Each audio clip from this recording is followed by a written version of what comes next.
entity, the power that is me. We all danced in fire, trapped in this machine. Don't know how long we waited, as the Eggman's watching. We all danced in fire, looking through the screen. Don't know how long we waited, as the Eggman watches.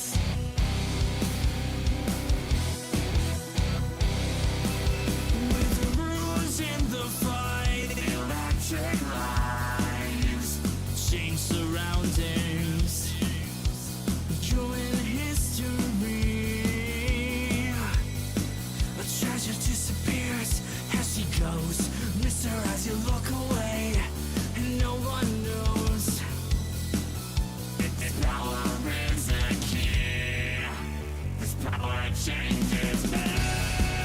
We all danced in fire, trapped in this machine. Don't know how long we waited, as the Eggman's watching. We all danced in fire, looking through the screen. Don't know how long we waited, as the Eggman watches.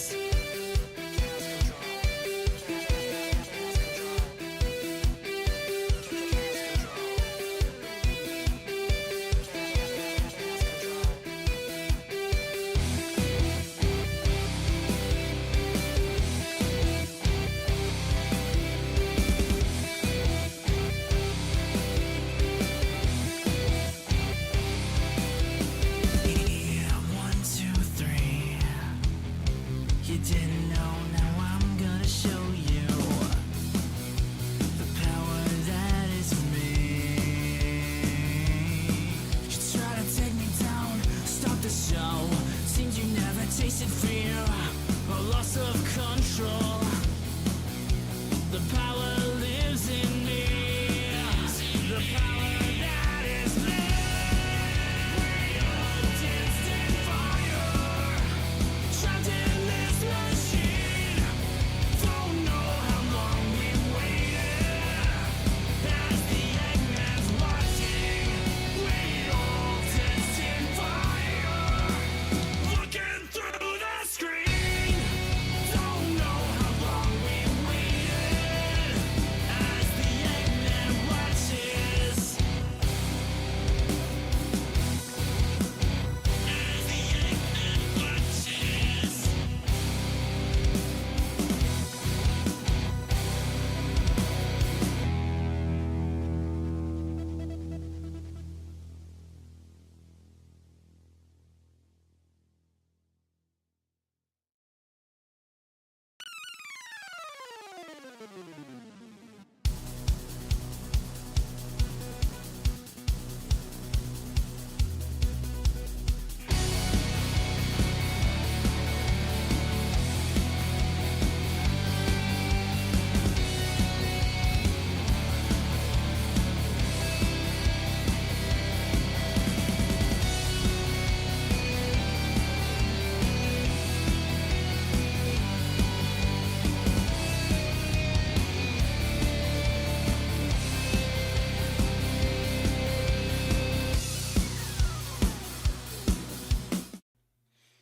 Hi, chat. How is everyone doing tonight? Oh, we got a lot to talk about tonight. How is chat doing? I'm okay. Oh, this I realized your Fugi's still up. Oops. Is it really? It was behind you, so I didn't notice it. Oh, okay. Oh, I'm hiding the yippee. you're hiding the yippee with your ass. I've got to hide it. No, it's the whole body, but I'm gonna hide the yippee from you. Fair. Oh. Hello, welcome everyone. How is chat? Drinking cold brew coffee, fun. Welcome Gay Cowermon, welcome TLA, welcome Kitty, welcome. Honestly, there's way so many of you. Welcome everyone. It's time for Dogwave. He doesn't know how to say hello to all of you, chat. Exactly. Canceled. Oh, yeah. There is no shot caller tonight. Obviously not. But if you want to see the shot caller compilation, Darsky has actually posted it to Twitter. And it is a almost 2-minute compilation of me honestly just saying fuck or sounding like Gollum. I will be totally honest. So if anyone wants to see that, there you go. There's the shot compilation. I heard that you didn't have as hard of a time as I did. No, I never banged my head, if that's what you mean. No, that's not what I meant. What I mean is just like you didn't like you weren't as intolerant as I was, basically. Actually, the more it sits on a singular spot, the more it hurts. Because that spot becomes more sensitive. Very fair. No, yeah, I agree. So I think it got worse as the night went on, but that's okay. Occo moans, Temp curses. I do. Yeah. I don't even consider that a moan. I consider that me screaming. To be fair, a lot of my chat last night was saying you sound like Tom and Jerry. Not fair. Apparently, Phillian's Twitch schedule says she's going to stream tomorrow. Really? Huh. Well, I guess let's wait and see then. I have achieved GOG and got gem first try. God, that armor looks bad. Yeah. Praying Pragmata right now while listening to this. Awesome. I played some Pragmata today. I did not play as much as I wanted to, though, because I will fully admit, I don't have the TISM, but the TISM came out. Chat. I just gotta say, it doesn't matter if her schedule says that she's gonna stream tomorrow. She was scheduled to stream yesterday, Friday, and Wednesday of last week. And didn't stream. So. As far as I can see, yeah. Pokemon TISM? Now, granted, she didn't have anything previously, it looks like. But did she stream? I don't think she streamed previous. Yeah, she's not streamed for a long time. So, it's interesting that the schedule exists, but... Right. Proof. Oh, excuse me. But no, it was not a Pokemon TISM. It was the Sonic TISM. So one might say that's even more cancerous. Yeah. So for those who don't know, I was talking about it yesterday, and I need to hide your Fugi again because your Fugi's there. Because it didn't turn off between saves. You don't want to sit down there with me? No. So yesterday during the shock stream, I did also unveil the thing. We're gonna put that here so that way you all can see that. So the subscriber goal tier list, we're already going to get everything done. Like all that stuff is going to happen anyway. So I've already started work on the Sonic model. That's what today's TISM was. So you found somebody to do it? No, I'm putting together... I might have found a couple of artists to do the character sheet, because I have to do the character sheet before I commission the actual model. So I might have found a couple of different artists. I've been talking with some people within my own connections where they might have artists that might do something, and yeah, we're definitely leaning towards something. But that does mean I need to get the initial design sheet done to hand off to the artist to make the character sheet. And that's what today pretty much all day was. And I squeezed a little bit of Pragmata in there. So that's what's happening. Did that game make you want to be more of a dad now? It's actually really good. I didn't play very much of it. I haven't made it very far. I wish I had. But the answer is no. What I have played is very good. Actually, the little bit, Diana's precious. Yeah. I imagine we've got a lot to talk about then from that. Oh, yeah. I don't know if this is accurate, but our Pragmata docket specifically might be the largest one ever that we've done. We've had some real stupid people. Did you beat section 1? I mean, I made it to the station where like you can do your upgrades and stuff. And then I did a little bit of the next area, and then I died because I fumbled a dodge. And then I went back there, and I'm like, you know what? We're getting close anyway. I still need to eat dinner, and then I still need to prep Dogwave. So I didn't resume past That was really that. nice of you. So I stopped playing to prep for Dogwave. Shockingly big, one might say. Exactly. Diana's cuteness is Indeed. giving me diabetes. Her cuteness is adorable. Well, don't you know Shinzo Abe really wants people to have children, so he commissioned this game before his death.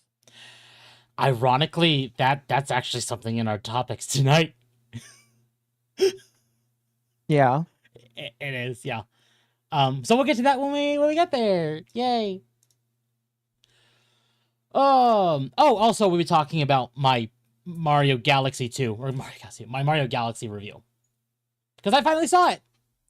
You finally saw it. I finally now, saw what it. would you give it? Okay, so you know I rate things on like a 5-star system instead of how normally people would rate like on a 10-star system. Okay. I gave it a 2.5, maybe 2.8. Out of 5? Yeah. Jeez. It That's was a brutal. fun movie. But for a movie, its story was so incohesive. Like, I'm not expecting like some grand story because it's Mario, but like compared to the first one, it's like it's so disjointed. It's like it wanted to be several different movies and they just squished them all together. I mean, that's definitely what it was supposed to be. And also, holy shit references. I don't mind fan service, but I will be totally honest. There might have been too much fan service. You think there was too much fan There service? might have actually been too much fan service. Really? Why Yeah. don't we just get into this as an opening right here then? Yeah, that's fine. Why is Starfox in there? I don't even know who he is. Okay. All I will say for Star Fox, he's exclusively there to set up a Smash movie. Oh no, 100%. That's what they want him for. Like, he has more of a presence in the movie than just setting up a Smash movie, but his whole reasoning for being in this movie is to set up a Smash movie. That is it. Mm-hmm. Like, No, that's 100%. I mean, the thing is he wasn't the only Smash-like character No. to appear in there. No. You know that, right? I do know that, yeah. Okay. There was several. I can't say all of them because spoilers, but there were several. Of course. Too much fan service. Ready Player One would beg to. I did not hate the movie. I didn't hate it. In terms of how movies are today versus what this movie was fine. Mm-hmm. I'd rather watch this movie than most slop today. Really? Yes. But Interesting. But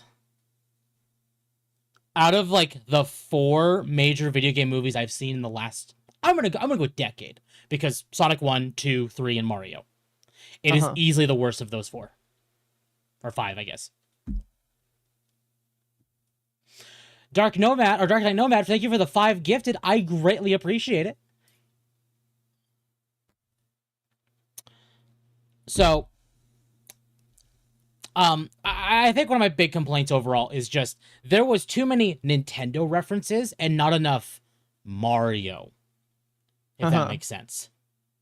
Like, you could see they wanted to make the movie a Nintendo movie and not just a Mario movie. Right. Like, I think the Mario stuff went really, really well. Okay. But when you started adding more of that Nintendo stuff in there, it's like, but why? I'm going to mention that one scene that lasted 40 seconds too long for a joke. You probably know which scene I'm talking about. No, I do not.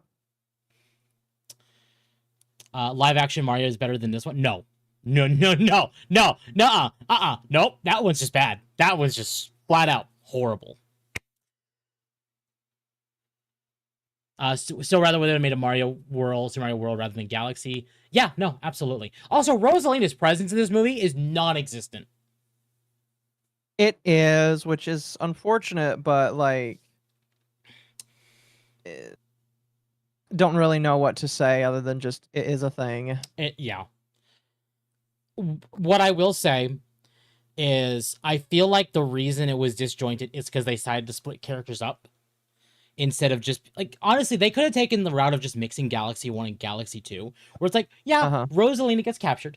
You know, she's kind of non-existent, but you have some scenes with her maybe.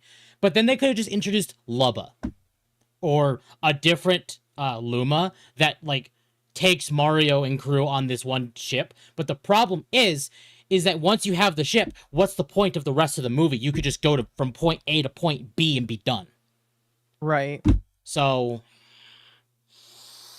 again, I feel like Galaxy's the wrong movie to do. That's fair. I mean, you're more than allowed to have that opinion. I still think it was an 8 out of 10 in my personal opinion. That's fair. If I was to use a 10-star scale, I'd probably put it like a 5. Like, was it horrible? No. All the actors did a really good job. The illumination did great. In fact, I even liked Brie Larson as Rosalina. I think she did really, really good. She didn't. There wasn't very much room for her to fuck up, so to speak. There wasn't. I was told there was some Jack Black singing scenes. I did not notice any. I don't think there was. And like, to be honest with you, I could definitely see some parts where they wanted to put them there, but didn't. Yeah. I am not really familiar with any to my recollection. Yeah. Festival for 5 makes me wonder why Nintendo and Illumination switch up their tone. If I didn't know any better, it seems they're trying to Where's Sakurai? No. If we were to talk spoilers, I would be going more in depth and pretty much ripping this movie apart. But Damn, you hate it that much? Well, no, I didn't hate it that much. It's just like, it feels like Yoshi was there specifically to have a Yoshi and not to have it matter more than just having a Yoshi. Well, you know that Yoshi's in Galaxy 2. fucking what's it called? Yeah, he's in Galaxy 2. He's in Galaxy 2. Yeah. But like, I don't know. I feel like I would have rather had Donkey Kong more than Yoshi. Really? Yeah. That's interesting. What I will say, I think the highlight of the movie for me is the final battle scene. Oh, yeah, I know which one you're talking about. Yeah, it was a pretty good scene in my personal opinion. Yeah. Yeah. Donkey Kong was in the movie, but it was just a cameo, so there was no voice acting. He was just there. Yep. It's a pretty good scene. So there was no Seth Rogen. I am Thank excited, God. kind of excited for his movie, for the Donkey Kong movie. I'm looking forward to that one. I just hope that they don't over reference it again. I forgot. Yeah, they're gonna do a Donkey Kong movie, aren't they? They are. Another big complaint of mine, and I feel like this is a big negative for me. And I talked to you about this when you watched the movie. Okay. I really, really, really would have preferred them to have done, or to have the EGAD logo on the brush. Oh yeah, Because they could have used it as a subtle, like that's one fan service thing I would have liked, because they could have used that to set up, Luigi's Mansion. Which we know is something that is. We know that at least Charlie Day wants to do it. Right. Also, right. okay, this might be spoilery, but maybe not. Did you notice the lack of booze in both 1 and 2? I mean, boos are normally part of Bowser's army, but not in these. Maybe they have a reason to bring it up in the future. Maybe, and I'm guessing it's going to be an eventual Luigi's Mansion movie. Right. Instead of having boos be a part of like they weren't even in the casino scene. And I could talk about that because it was in the trailer. To be honest with you, the casino scene wasn't a normal casino scene. No, it wasn't. Yeah, there were no boos. I'm a little sad there were no boos. Oh, you know what? You're right. King Boo was in the wedding scene. Yes, he was. That's right, he was. I do remember that, yeah. I forgot that he was there, but yeah, he was there. Again, I feel like, honestly, okay. I feel like this movie should have been a Sunshine movie. Like, introducing Bowser Jr. the way they did, it just didn't... Again, it felt like this movie jumped several sharks.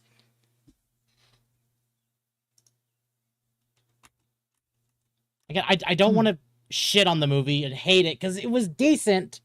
It's just... Not as good as the first one. Yeah, it was not... honestly, it felt like the curse of the sequels, to me. Fair enough. So... Again, I don't think it's that bad, but we'll see. No, it's not that bad. But unlike, again, on the 5-star scale, it's low. It's still mediocre. It's not horrible. It's not bad. It's just like, it's a fun watch. That's about it. Right. Yeah. The word I used is indulgent. Nintendo was more bold in bringing in their own IP and member berries. Yeah. Yeah. Okay, maybe I'm wrong in saying this. I feel like Mario 2 had the Paper Mario, like modern Paper Mario effect. What do you mean? Not enough new things and more of just like Toads and Koopas everywhere. Okay. Instead of just like, oh hey, there's a thing here, there's a thing there, there's little bits and pieces, like it make it feel like a living world. Instead of it's just, I guess I see what you mean. And like, the only time it really shifted off was Lumas, but then it was Lumas. Right. Which are like, okay. Eh. It's like if the Sonic movie did the Shadow storyline for Sonic 2. Exactly. Yeah. No, absolutely. I completely agree with that. I guess. I don't know. I guess I just... And also, right. I'm not a huge fan of the post-credit scene. Like, I liked it. The final one. Not the first one, but the second one. Because there's 2 of them. And, like, I liked it, but it also really makes Mario's whole world feel incredibly disjointed.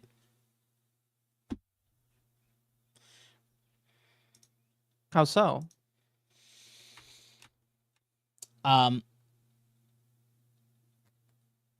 mean, don't obviously spoil the movie, but... It disconnected a major part of Mario's world and made it its own galaxy, so to speak. Right. Which is like, but why? I mean, it is called Mario Galaxy. Hot take, post-credit scenes are the dumbest things movies started. No. I don't mind post-credit scenes, but I wish they would not do it after the complete credits are done. Like, if the at least the mid-credit scene, that's fine, because that doesn't sit there too long. But having the really last credit scene, like, oh, the credits are all over.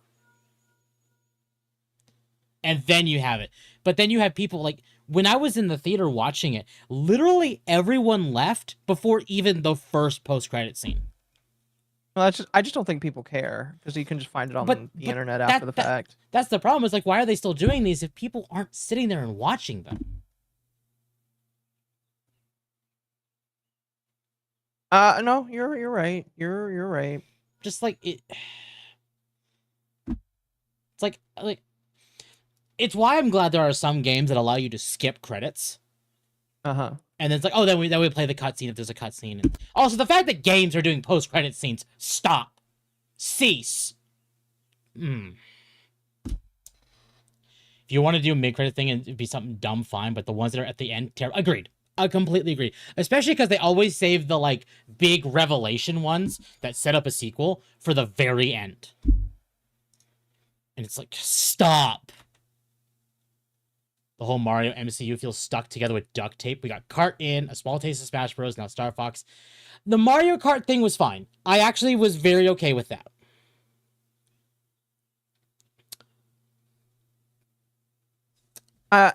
From the first one? Yes, from the first one. No, I agree. I think Mario Kart was fine. But, like, if they wanted to do something like that, I would have rather they had, like, a sports scene to, like, joke at one of their major sports games. Right. And then just moved on and continued the story. Instead, you had several Mario Odyssey references. Which is like... Yeah, including Odyssey when it was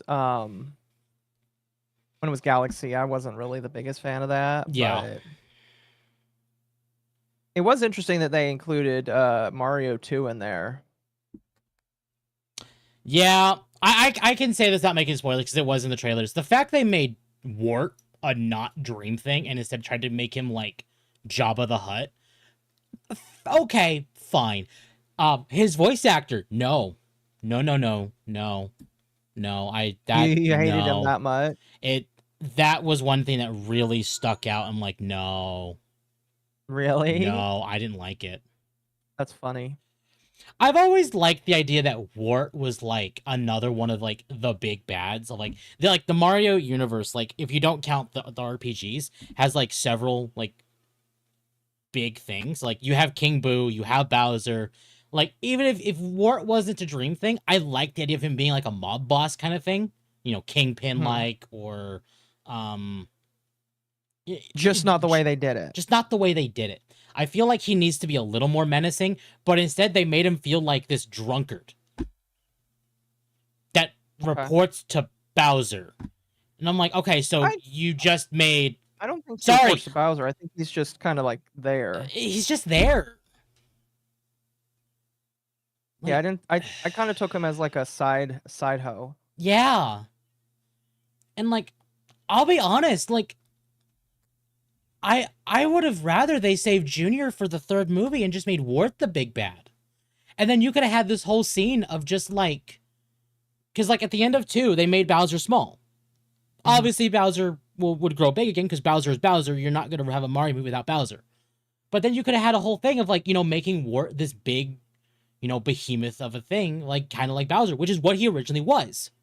And you could have had this whole thing of Wart fighting Bowser. And that could have been really cool.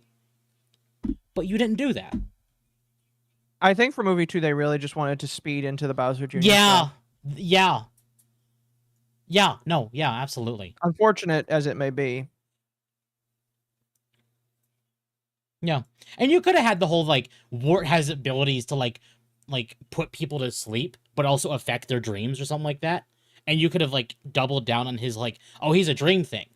But he has the ability to induce dreams. And be able to, like, physically affect your dreams. And, they could have made Wharton truly a terrifying antagonist. But they made him a joke. I mean, wasn't he a joke in the game? I mean, well, Mario 2 was a dream entirely. So, yes. Right. But this is, like, one of those things, like, if they wanted to, like... It's like, why'd you bring Wart in with intentions... like, and just make him a joke again when you could have actually made him something bigger that people would have enjoyed, and then you could have brought Wart back in the games and made something, you know, bigger about it. But instead, you still made him a joke. Right. Like, if your intentions to bring Wart in is to inspire, like, oh, hey, that was cool. We want more of that. But then... yeah. Honestly, honest to God, I feel like Nintendo's trying to copy what Sonic's doing, like with the movies, but is doing the same thing that DC did with Marvel, where like Marvel had this whole setup storyline of like from phase 1 through phase 3 MCU, and it was at least like for the most part cohesive enough to make sense of a whole storyline. Right. And Sonic did the same thing.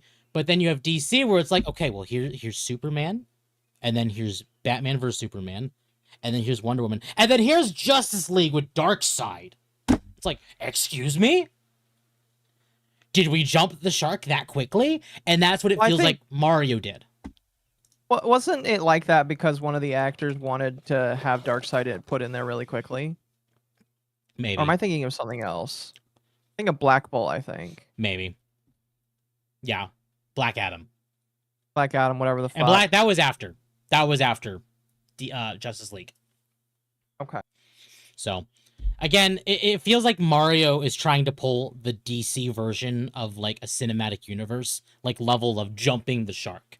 Whereas at least early MCU, early like Sonic movies are like trying to tell a cohesive storyline. I'm not going to say every Marvel movie was great, but at least it was, you could kind of see where like it was going. Yeah. And Sonic is still that same way, but Mario is like, okay, we went from the plumber's beginning to Galaxy. Excuse me? Why? And it just doubled down on my own fears of what this movie was going to be, and I was right. They jumped the shark. Anyway, I don't want to stay on the movie too long. It's just... I think that people are correct in being upset that it wasn't like... Oh, what's the right way to say it? It wasn't like the perfect thing that I think Yeah. some people were looking for. I do think the story could have used more in it because a lot of people were like, oh, it's just a child's movie. Child's movies can be silly. And it's just like, child's movies can be silly. I agree. But they can still tell good stories that actually are great. Yeah. Absolutely. And like, I feel like, honestly, all you could have done to fix the movie was lower the amount of Nintendo references and maybe connect everything better. Instead, it just feels like everything is held together by a really thin string. Mm-hmm. Where it's like you can see where you're supposed to be going, but it feels just disjointed enough that you could go, but why?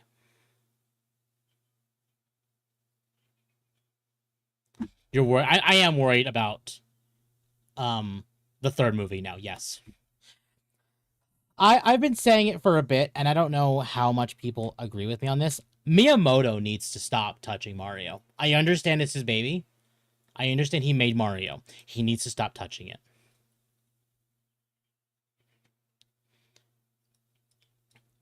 Miyamoto is...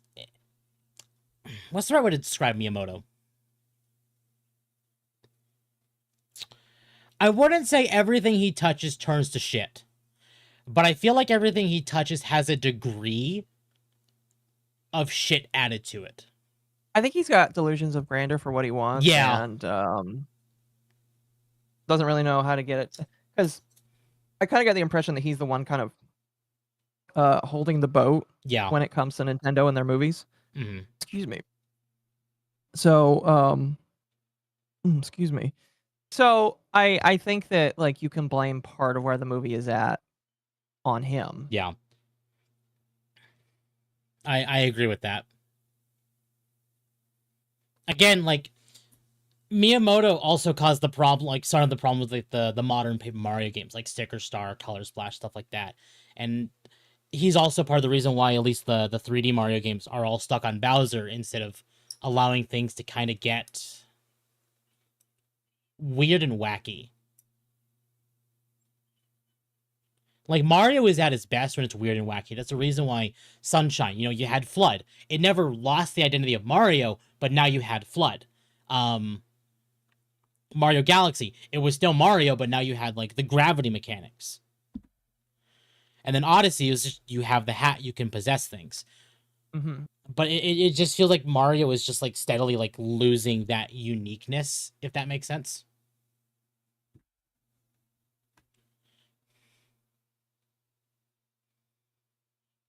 Rosalie is supposed to really is a supposed really popular character in the games, but in the movie they showed her in a closet. They shoved her in a closet when she's supposed to be a powerhouse. Yes, they did. And I'm not a huge fan of that. Miyamoto never grew from his initial success. Yeah, he didn't. And it's a shame. Because again, he's a genius. Oh.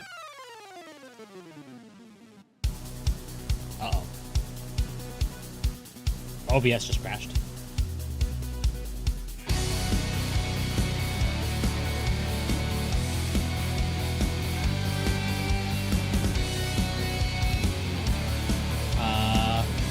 Oh, my computer.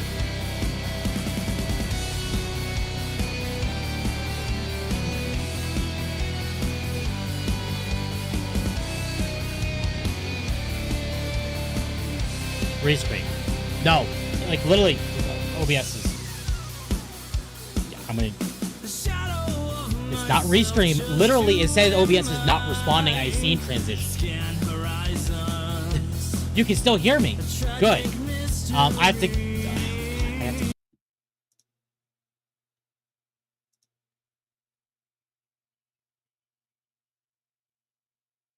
Are we back?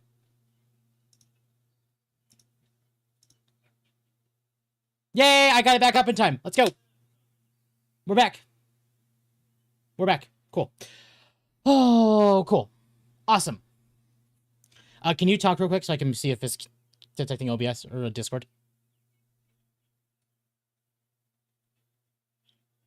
It's not. Okay. Thank you. There we go. Fixed. Oh, your music's missing. No, it was probably missing because the scene transition just borked. I did fix Akko, so Akko can talk now. Good. Anyway, with that scare out of the way, how about we actually get into other stuff?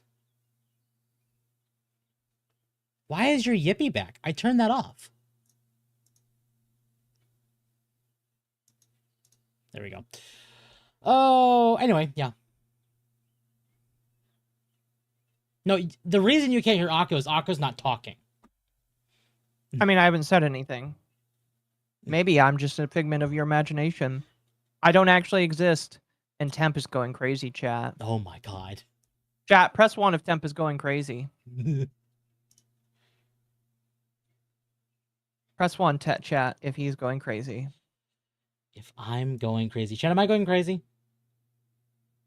Press 1, chat. You all know that Temp is going crazy. OBS wants you to move on from the Mario movie, I guess. So we're going to move on from Mario. Damn, I was enjoying that.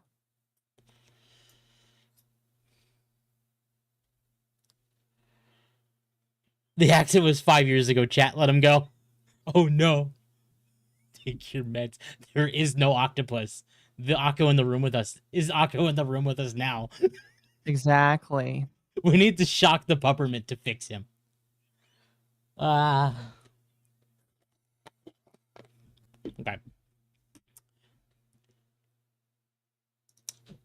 Tampa's going crazy. I was crazy once they put us all in a room. You mean the mental asylums are all gone?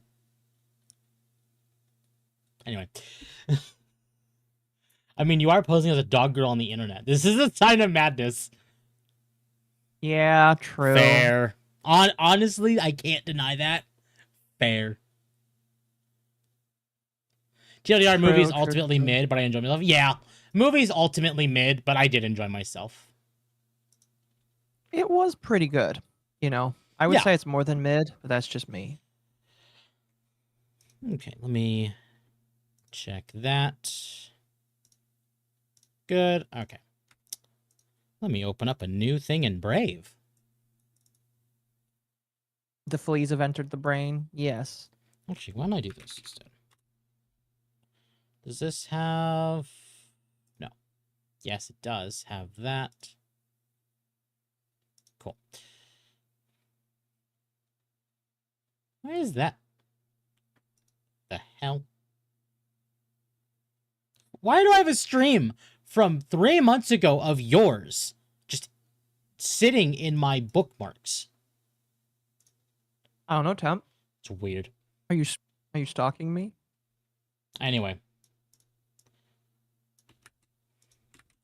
Chat.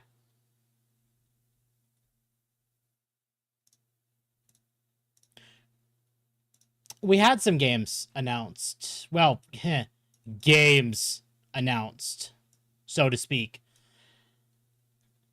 This week. Actually, it was like the day after the last Dogwave, this got announced. So you did your Warhammer stream, Saturday, right? Last Saturday. Yeah, I believe so. So, and then we were talking about, at least you were talking about. I was in the Discord group chat also. You were talking about Fire Warrior, the Tau game.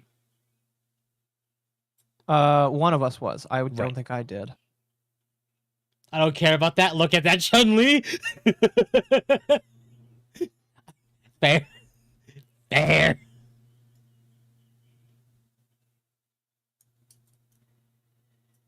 Oh, anyway. So, Fuck.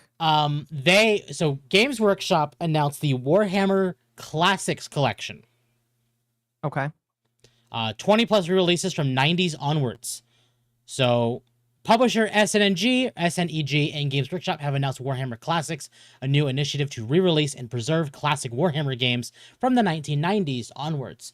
The new initiative brings with it over 24 classic Warhammer games from the 90s onwards and spans the gamut of genres, from real-time strategy to turn-based tactics, fantasy sports, shooters, and more. Anyway, so they added a huge list of games. Also, they've retitled some games. I'll be honest, this is stupid.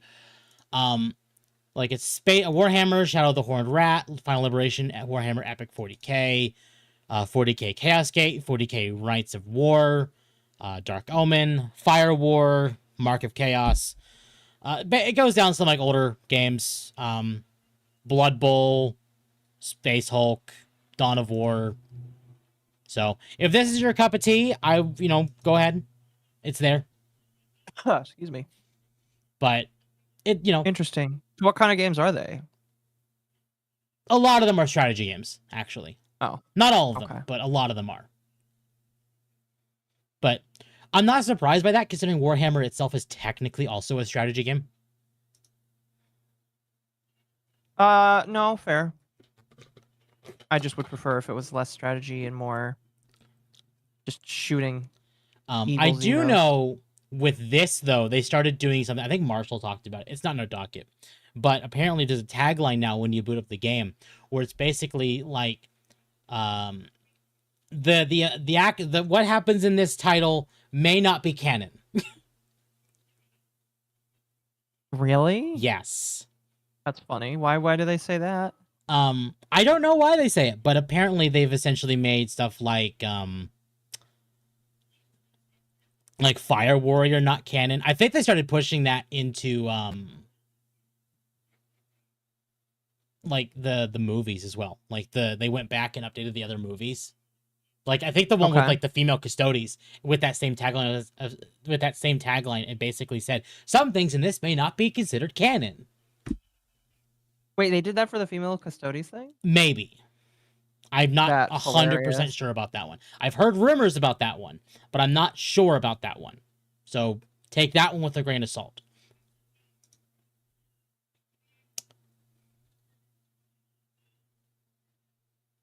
Yeah, they say that because a lot of the games contradict the books and the codex. Yep.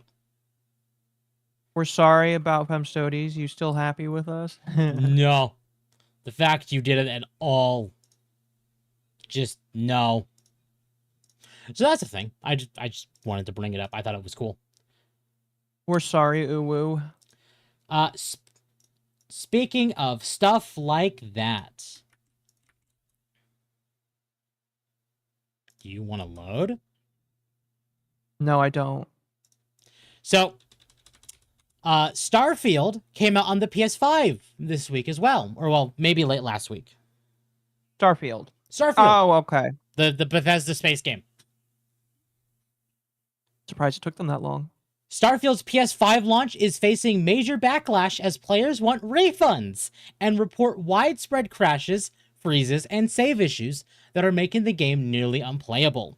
Across both That sounds about PS5 right. and PS5 Pro, users say the game is crashing during basic actions like landing on planets, exploring, or even loading save files.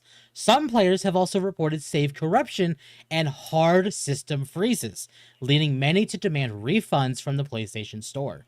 Reports on Reddit describe repeated crashes, with some players claiming dozens of lockups since launch.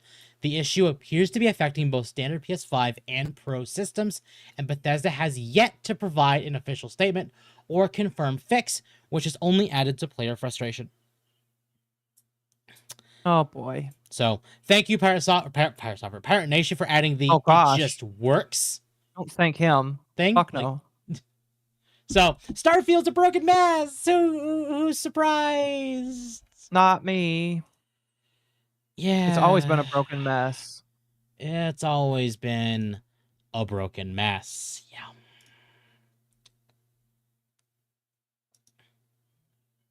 Yeah. Something else also happened this week.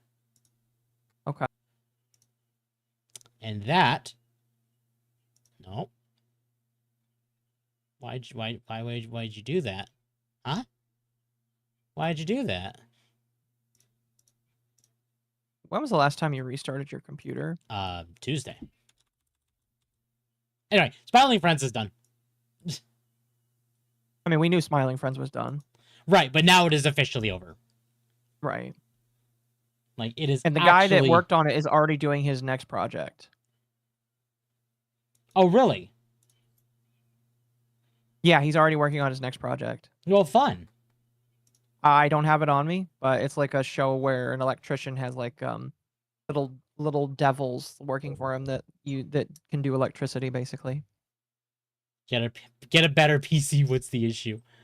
I mean, fair, but also people who just have a PS5 can't play Starfield. To be fair, why would you want to play Starfield? Ew. If you want, if I install 300 mods on it to make it a Star Wars game, maybe it would be fun. Last episodes were great. Good.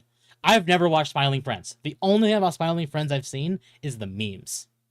And that is only in the last, like, month or two. So, I don't know.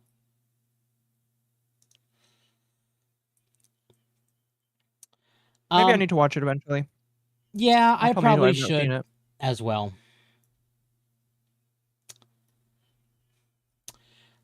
So this came out as well.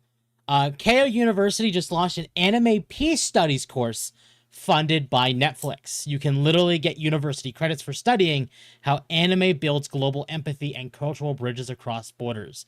Anime went from basement hobby to academic discipline. Wait. How anime does what?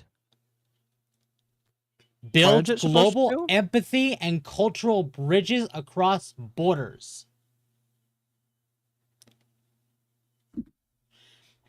But why? Uh-huh. But also, this is bad. This is... No, yeah, I'd like it to go back to being a niche thing that nobody knows about. Yeah. Yeah. I would by too. Netflix. Yeah, and it was Netflix. Of course it was Netflix. Funded by Netflix. That's really interesting. Why is Netflix funding this kind of thing? It's really interesting. Because Netflix has their fingers in just about everything now.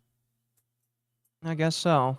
If someone gets a job more than working at Starbucks at this degree, I am going to go insane. Yeah. Yeah. Speaking of God damn, thanks, Obama. Excuse me? And I'm in my chat. It just says, thanks, Obama. Oh. Remember the memes? Like many years ago? I'm just like, oh. No, I know the memes. Yeah. Ava, thank you for the raid. Welcome, Raiders. What were you all doing tonight? I think you were doing, what, VR stuff? Speaking of movies, or like other stuff like this, a Bloodborne movie was announced. Yes. So Sony Pictures This will had be interesting. Indeed. Sony Pictures had announced an R-rated anime movie adaptation of From Software's Bloodborne. Oh, it's gonna be wait. It's gonna be R-rated? It's gonna be R-rated and animated. Oh, interesting. The new Bloodborne animated movie was announced at this year's CinemaCon and will be co-produced by PlayStation Studios, lyrical animation and creator, and gamer Jacksepticeye. While details are scant, Sony Pictures Entertainment Motion Picture Group President Stanford Panich teased the Bloodborne movie as staying very true to the gory spirit of the Bloodborne game. You know, before you corrected yourself, I thought you were going to say Septiceye. I That almost would have been did. bad. I almost did. Oh, I caught boy. myself with that one. That is, oh boy. Whoa, buddy. So Sony doesn't seem to understand what makes Bloodborne Bloodborne. Was saying gory spirit. I'll have there's you a lot know, of blood. there's not actually a lot of blood in Bloodborne. You sure about that? Yeah. Bloodborne is very popular for its eldritch horror themes, not the amount of blood. I guess fair enough. So the fact that they're like, oh, very true to the gory spirit, that's not... That's not what it's about. No, it's really not. Now, of course, I will say, I understand why people would be very skeptical about Jacksepticeye. But I'd rather Jacksepticeye than them picking someone from Hollywood who doesn't know what the hell they're doing. Right. I mean, Markiplier did pretty good with his first, foray. Yeah, he did. And I know Jacksepticeye has played Bloodborne several times. So he at least understand. I think he probably knows the source material more than some random from Hollywood. Yeah, exactly. Didn't he say RE5 was racist? I have no idea. I don't watch Jacksepticeye. If he did, then it's toast. Yeah. Jacksepticeye is kind of woke. Right, but they put a gamer in charge of this movie. Doesn't do anything. You know how many gamers are woke? Exactly. But putting a gamer in charge of a movie like this, they are more likely to follow the source material than some random asshole from Hollywood.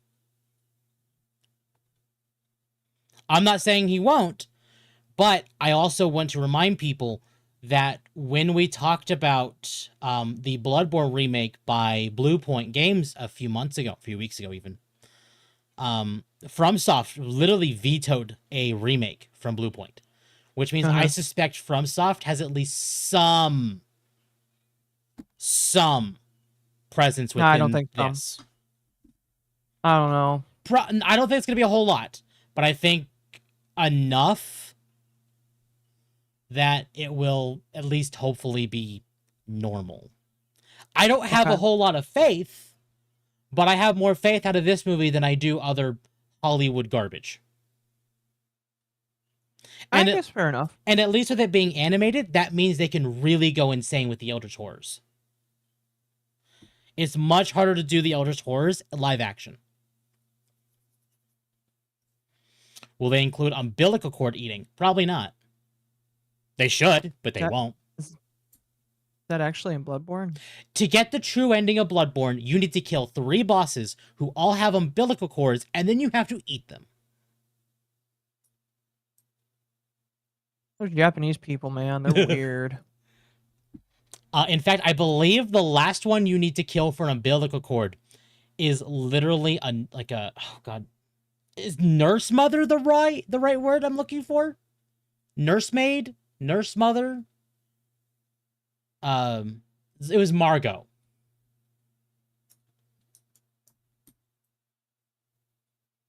Boy pregnancy? What the fuck? Wet nurse. Thank you. Wet nurse is the word I'm looking for. Yeah, it was, Margot's, that one. Yeah.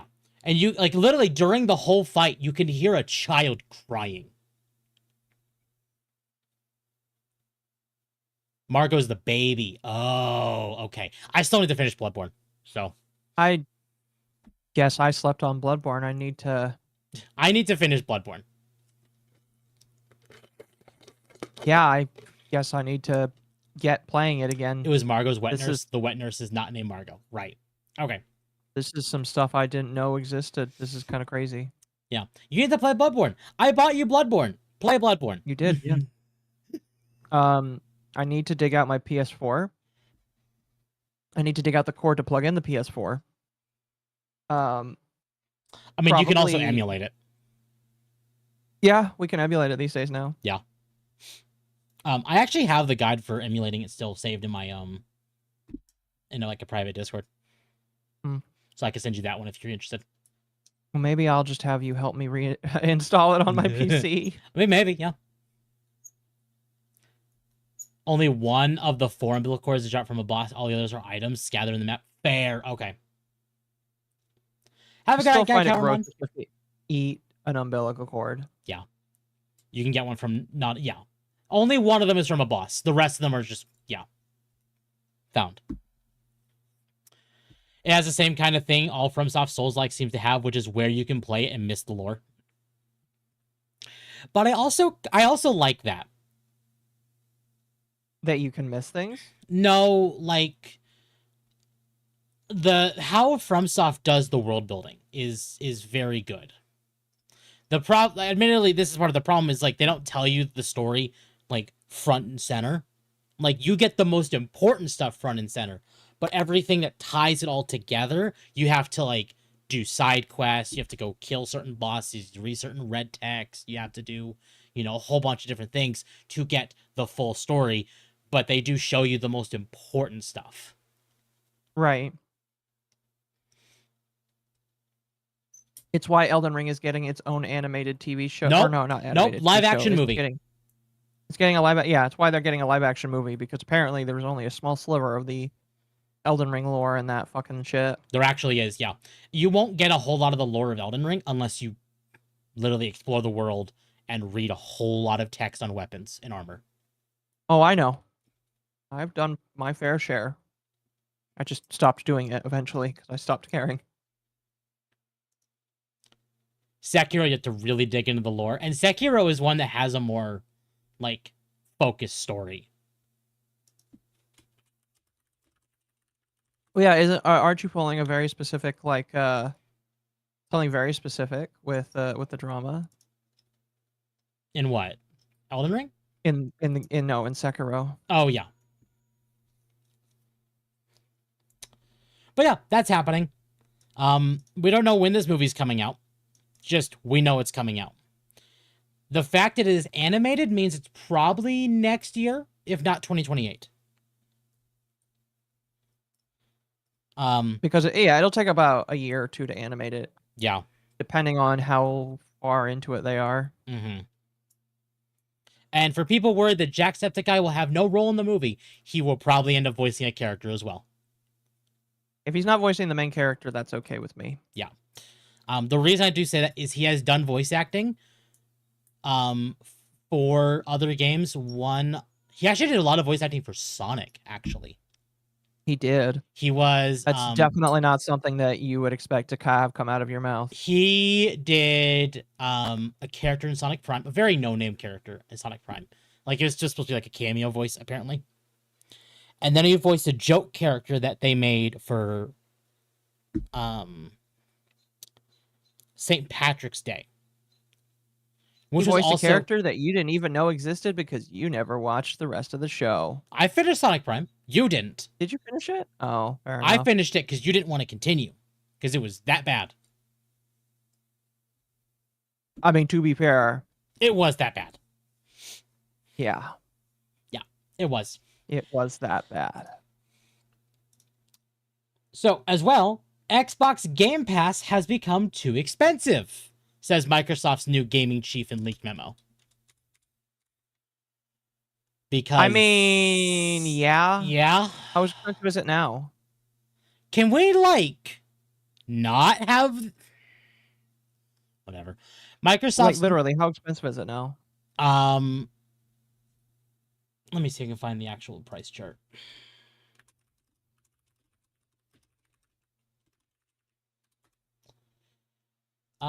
Compare Xbox Game Pass plans. Here we go. It is $30 a month with Ultimate and $15 a month for Premium. With Premium, you do not get Play Day One. You do not get Fortnite Crew. You do not get EA Play. You don't get Ubisoft.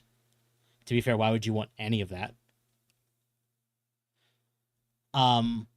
but you get about 200 games playable on devices, whereas Ultimate you get 500 plus and everything else I mentioned.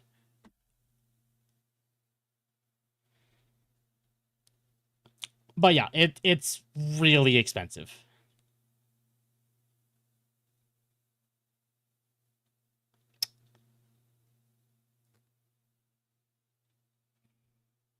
Jeez. Oh, $30 it literally a says it right month. here. No, you're right. I'm blind. It literally says it right here. It literally $30 a month. Holy shit. Yeah. So Microsoft's new Xbox chief Asha Sharma has signaled that Xbox Game Pass pricing is about to change.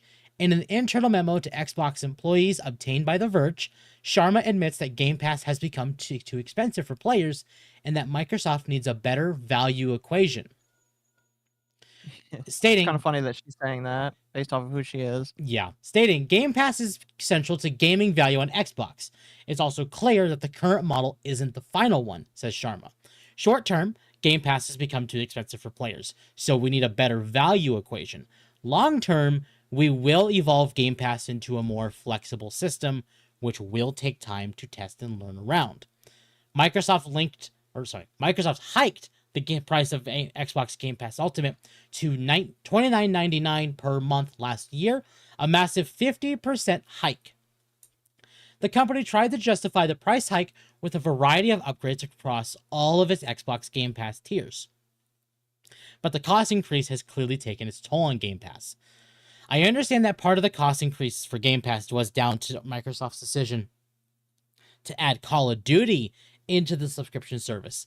I reported nearly 2 years ago that Microsoft had been debating whether to put new releases of Call of Duty into Game Pass, with concerns from some at the company at the time that the revenue generated from typical Call of Duty sales would be undermined by Game Pass. Microsoft went on to add Call of Duty to Game Pass in summer of 2024. Over the weekend, so basically, that's it. So Game Pass is just has no value anymore. Who could have thunk it? I'm very surprised. Yeah. Some people think that Game Pass is going to be overly heavily AI-atized. Mostly because she was head of AI at Microsoft. Because, that's what we need. Might as well just shoot Game Pass in the face now and call it a day. Right. It's done. Call it a day. The thing with Game Pass is I don't feel like it was ever really that sustainable. Early on, it was long fine. term. Early on, it was fine. Now, not so much. Mm-hmm. Because Microsoft has decided to put all their cards into Game Pass. And how well is that working out for them? Not well. In fact, Xbox as a brand probably doesn't have much longer to live.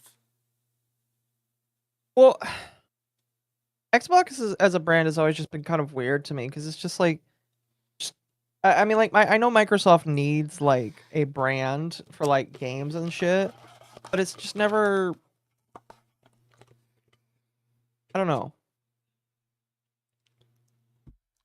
I don't know. Microsoft was fine, or Xbox was fine during the 360 days. But once we started getting into the Xbox One and Series X days, was really like you could start seeing a decline. But there's a reason the Xbox 360 actually beat the PS3 for several years. Right. Should have kept Game Pass to direct first-party games? They should have. They didn't, but they should have. Ooh, did you see what we were tagged on Twitter? Here, I'll DM it to you. I'm not sure. Let me see. But I DM it to you. I do see that. Okay, here, we'll talk about this real quick. New official look at Link in the Legend of Zelda film, posted by cinematographer Giola Pados on his Instagram account. If that's how they make Link look in the movie, peak. That's actually nailing Link.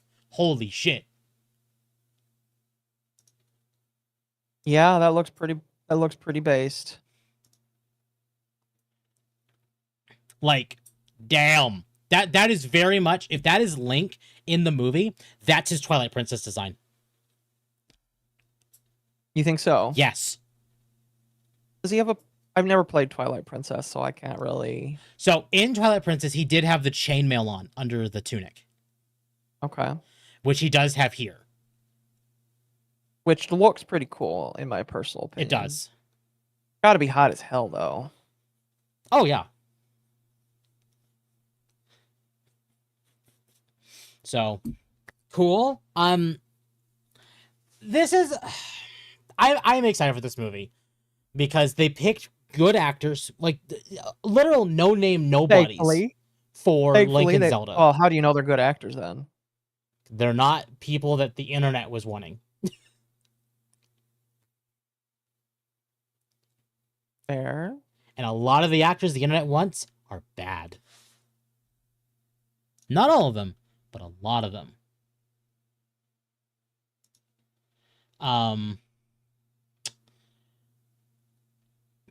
They're also filming a lot of the movie in similar locations that they filmed Lord of the Rings. Yes, they do. They are. So it's Hobbiton hopefully will be shown or something. I don't know. This movie is supposed to come out next year in March, actually. That soon? Yes. So we should start seeing a trailer literally anytime now. Now, what I will say is this year, I think, is the 40th anniversary. No, 35th or 40th anniversary of Zelda. Okay. Surprised we haven't seen any game. Well, I know we're at 30 years for Pokemon, by the way. Yeah. 30, I think like 30 years for Pokemon. Because this is 40 years from Mario. I think Zelda's 35 years. Holy shit. A lot of their shit just like you just felt your bones just like shrivel up there, didn't you? No, because I wasn't born when Mario was new. I just am like, oh, that's crazy. Crazy to think of that all these anniversaries are this year. I guess the one that I was most concerned of is the Pokemon one, because Pokemon's that's gonna be fun. I'm gonna be honest with you. But 30th anniversary Pokemon. What I will say, did they confirm he's staying, not talking? No. I think someone at Nintendo, if not Nintendo, it was someone at least working on the movie, said having Link speak would be a disservice to the franchise that is Zelda, or something along those lines. And everyone was just like, "You're a dumbass, aren't you?" It depends on how they do it. Because he spoke in the animated show, which, fine. Whatever. That was not a good... Okay, but that's the animated show. But also, you literally look at all the dialogue in the games. That's intended to be Link. And then you look at Breath of the Wild, at least the Japanese version of Breath of the Wild, and the quest log is literally Link's diary. Uh-huh. So which means Link at least has thoughts in his head.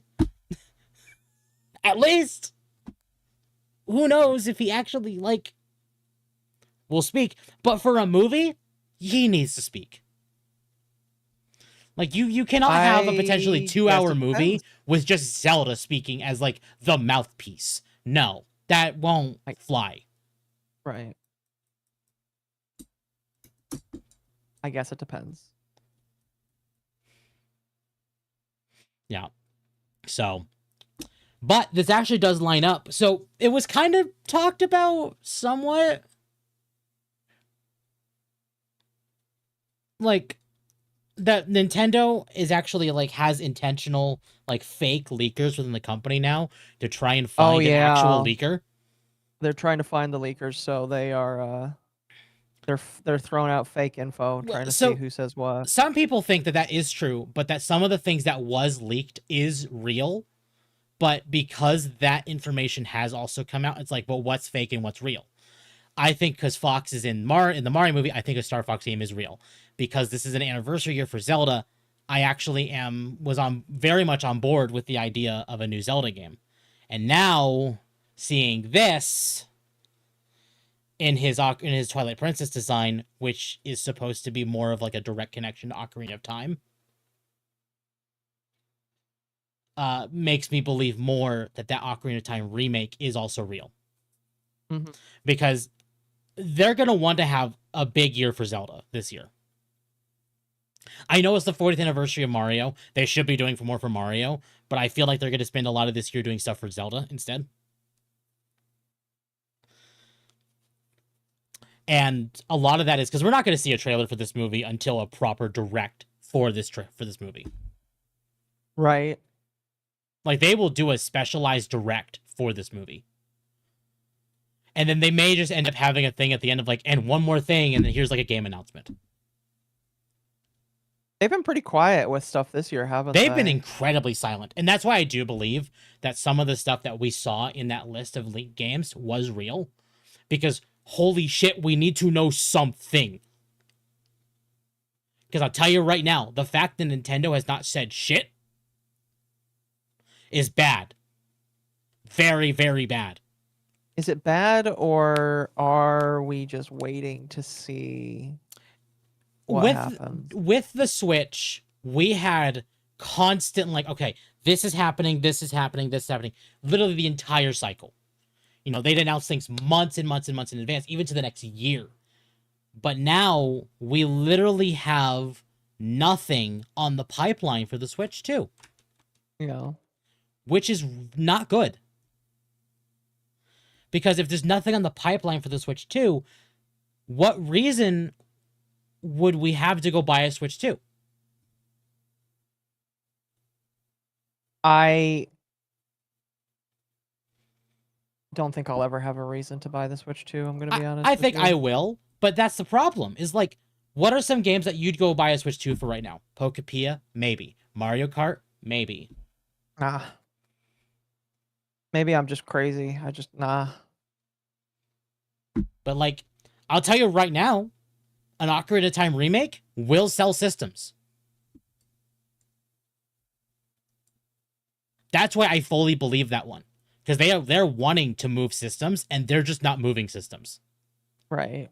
And they need to move systems. Yeah, Bonanza is actually probably the biggest one to go get a Switch 2. Dark Knight Nomad for 2. Link movie should be Kurt Russell, Soldier for Kids. Oh my god. Thank you to Dark Nomad, or Dark Knight. There are too few games of interest for Switch 2 specifically. Exactly, there are. Exactly. There have been issues with Nintendo and the Switch 2. We'll see if this very day since Switch 2 was released. Yeah, we do. A lot of things have gotten better, but now we're just the dang console literally has no games. And all of its games are just like meh.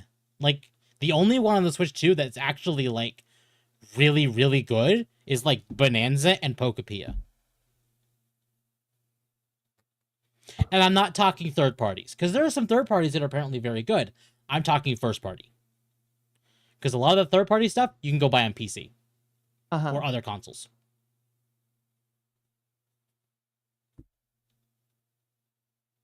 No, yeah, pretty much. And there really isn't anything I'm that interested in buying on the Switch right now. Exactly. So, excuse me. Again, my apologies, I'm tired.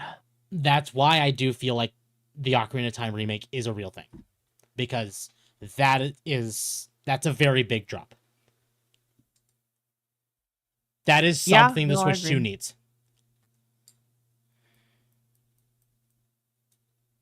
And I'll be totally honest. Depending on how well it does, I may pick up a Switch 2. Because I've been wanting a more traditional Zelda experience, especially after Tears of the Kingdom and Breath of the Wild. Like, I like the more like linear Zelda experience. I do too. Which is why the open world stuff is just kind of Yeah. So, we'll see. Again, it really depends on if they announce it, if it's real, and what they do with it. Has a remake ever been a system seller though? Yes. It can be. Akka's not gonna make it through the rest of Dogwave. I know. I am sorry. Listen, today was very long. All right. No, I get it. I had some caffeine, but I don't think it's hitting me. Okay. Well, then how about we start talking about Pragmata so we can get the most important topic out of the way? I've been busy. Is it that I've Yeah, never played one of the linear Zeldas? Like, my first Zelda was Breath of the Wild. Malice, you need to fix this. Literally. I don't care if you have to emulate it. Go play not Breath of the Wild, God. Go play Tears... Fuck. I hate Nintendo. I hate them. Go play Minish Cap. Best Minish Cap, top-down Wind Zelda Waker, game. Twilight Princess. Yes. Minish Cap is fantastic. I think Minish Cap you put on my system, didn't you? Yes. Yes, I did. Yeah, I need to play Minish Cap. Let me charge my... Plug in my... Steam Go play Deck right CDI now. Zelda. No. Don't go do that. No. No, no, no. No. No, no, no, no. You don't do that. You don't do that. That one's the one you don't do. I'm gonna charge my Steam Deck so that I can play that later. Twilight Princess is the best, totally not because it's the only one I played. I mean, fair. I think people are overrated saying like, oh, Ocarina of Time is the best Zelda game to ever exist. No, it's not. No, it's not.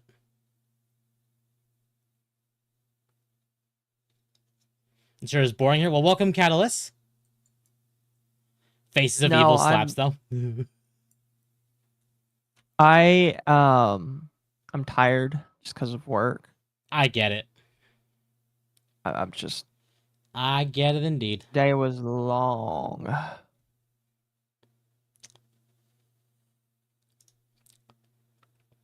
So, what have you heard about Pragmata? We talked about it last week, but it's basically BioShock in space. Yeah. In terms of like you taking care of a child, robot child. Yep. All the way through. And there's a lot of controversy because a lot of people think that this game is a pedophile dog whistle made by a bunch of pedophiles. And the reason why is because it features a child character that doesn't have shoes on, and which is I think that is high tier cope. They did make a crying emoji, which I am going to be honest, I do think that is them kind of like hinting towards the audience that they know likes that kind of stuff. To be fair, the crying emoji, it is my understanding that the crying emoji does not always have to be like a lewd connotation. Like it started off with a lewd connotation, to my understanding, but it doesn't have to stick that way. I think it can just reference cute and funny. Yeah. As a thing. Apparently, cute and funny is actually a tagline. This game has like tags on Steam. Oh, really? That's yeah. funny. And people are pissed at that. But I'm like, it's a child. She's cute and she's being funny. I understand what cute and funny means to some of these people, but really, like, it's genuinely just cute and funny.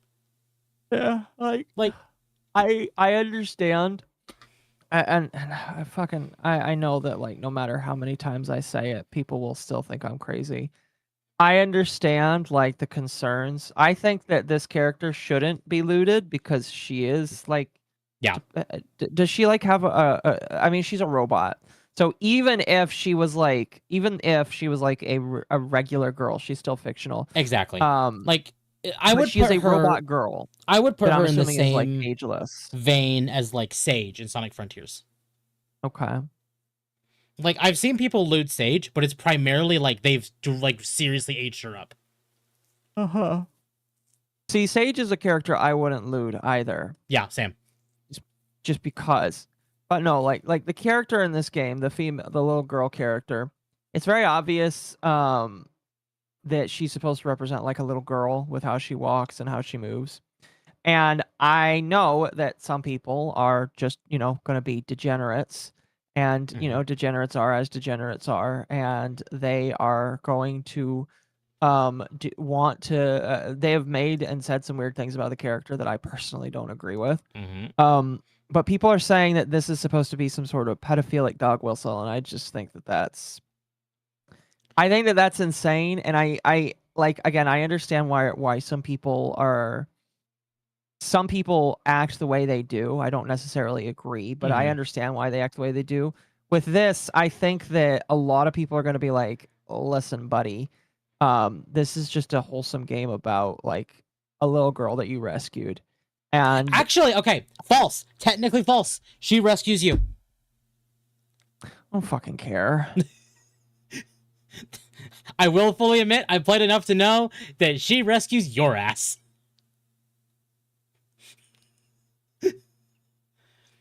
Anyway, Pragmata is already one of Capcom's all-time top-rated games on Steam.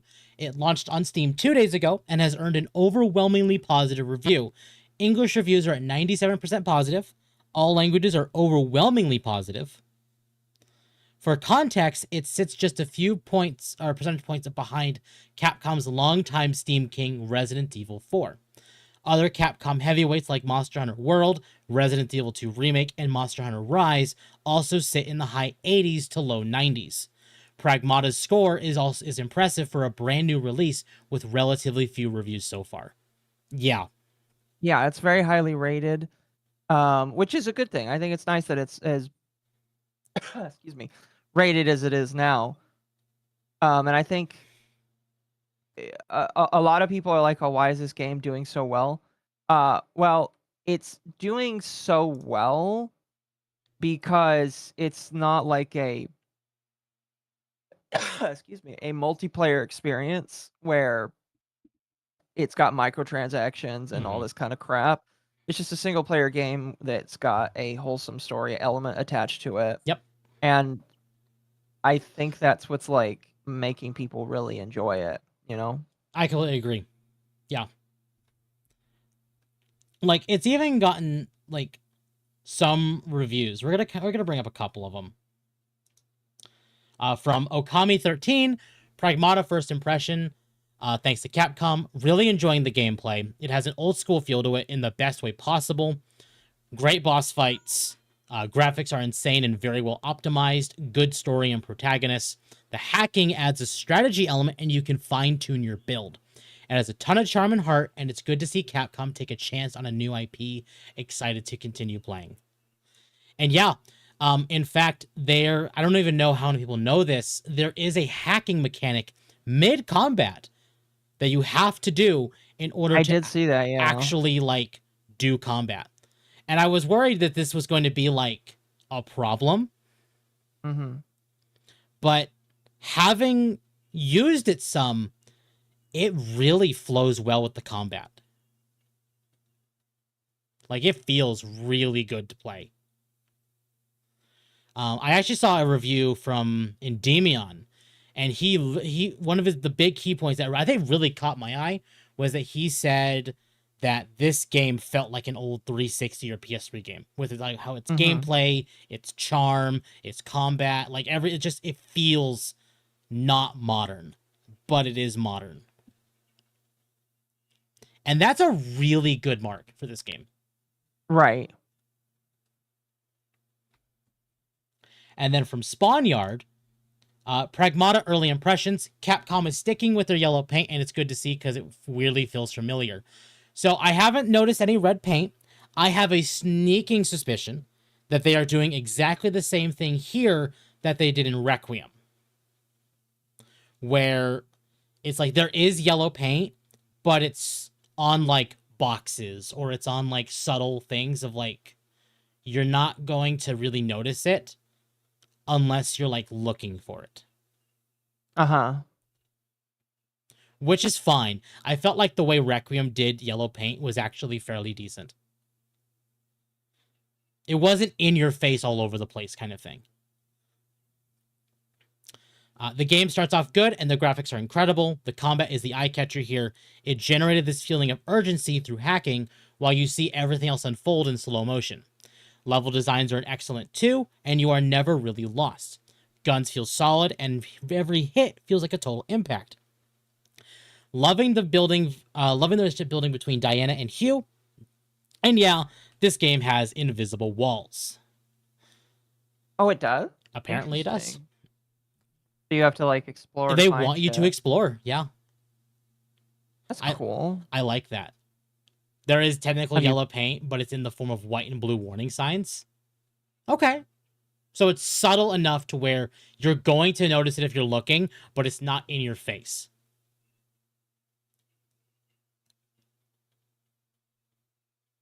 Yellow paint was bad in Act 2. I agree with Dylan on that one. I thought it was fine. But actually, one major thing actually caught my eye today when I was kind of looking for all this stuff for Pragmata, because I have not been able to really sit down and gather stuff for Pragmata since it came out, because today is the first free day I had in like this entire weekend. Uh-huh.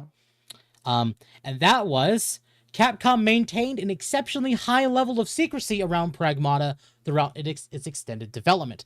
David Mencken, the voice actor for protagonist Hugh, has described the project as one of the most tightly controlled he has ever experienced. Bound by strict non-disclosure agreements, he was reluctant to discuss even basic details such as the game's lunar setting in public conversations. After completing his recording sessions, Mencken noted that he had to process the conclusion of his involvement privately, describing it as a process he had to mourn alone. Oh no. I'd like Well, to... you haven't finished the game, so you don't know how bad it is. I don't know. But the name, I actually want to highlight the name, David Mencken. Malice will know who I'm talking about. David Mencken is the voice of Malos in Xenoblade Chronicles 2. Oh, interesting. He also voiced the secondary main antagonist in Final Fantasy 16. So he's actually a pretty big actor, especially in the RPG space. So as far as I'm aware, is he good? He's very good.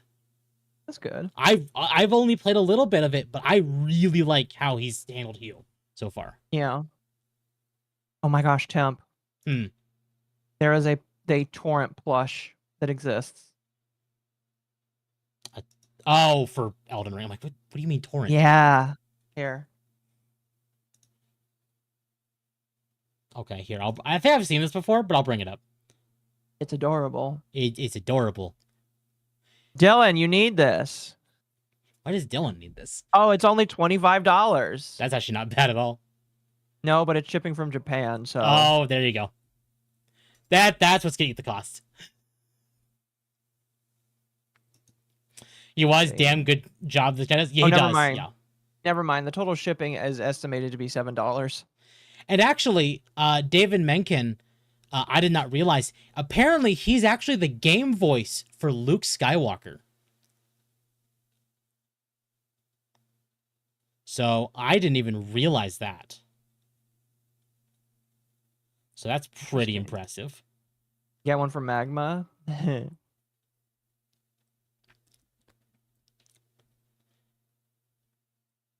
But it's not all been sunshine and rainbows, at least in this case. With the game, no. I mean, I briefly mentioned it already, but yeah.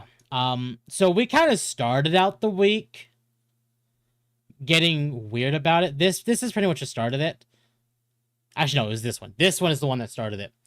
Looks like Capcom account in Spain blocked me over calling out the censorship of Diana and Pragmata. They also hid the replies. Jap, this is the censorship they did. This is one of those things where, yes, it is censorship. I don't like censorship. All right, I'm just gonna say that right now. I don't like censorship of any kind. But it's a little character, and also I understand why they did it. But I'm gonna have a weird take on this. I like the new version, the one that was censored. It flows better with the rest of the game's aesthetic. Like, again, I don't agree with censorship, but it's a little girl. Yeah. It's like, this is one of those things I'm like, why do you care? Like, if you want to just say all censorship is bad, fine. As a little girl, that's my problem.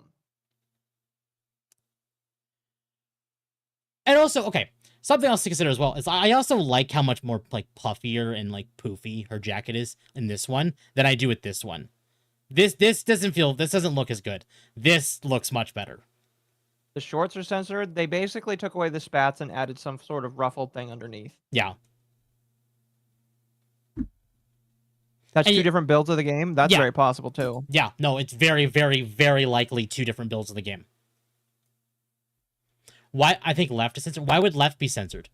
Like, you're technically seeing less here in the one on the right. Again, I don't know. It could just be me. I like the one on the right more. It looks better. It flows better, especially with Hugh's design.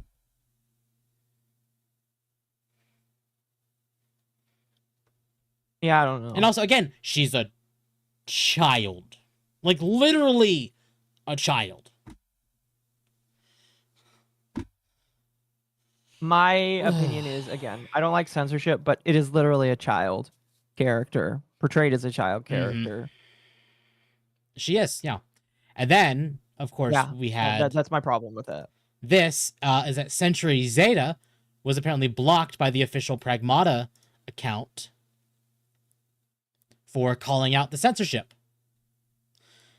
I didn't catch the full tweet because this is a weird reason why we don't see the full tweet.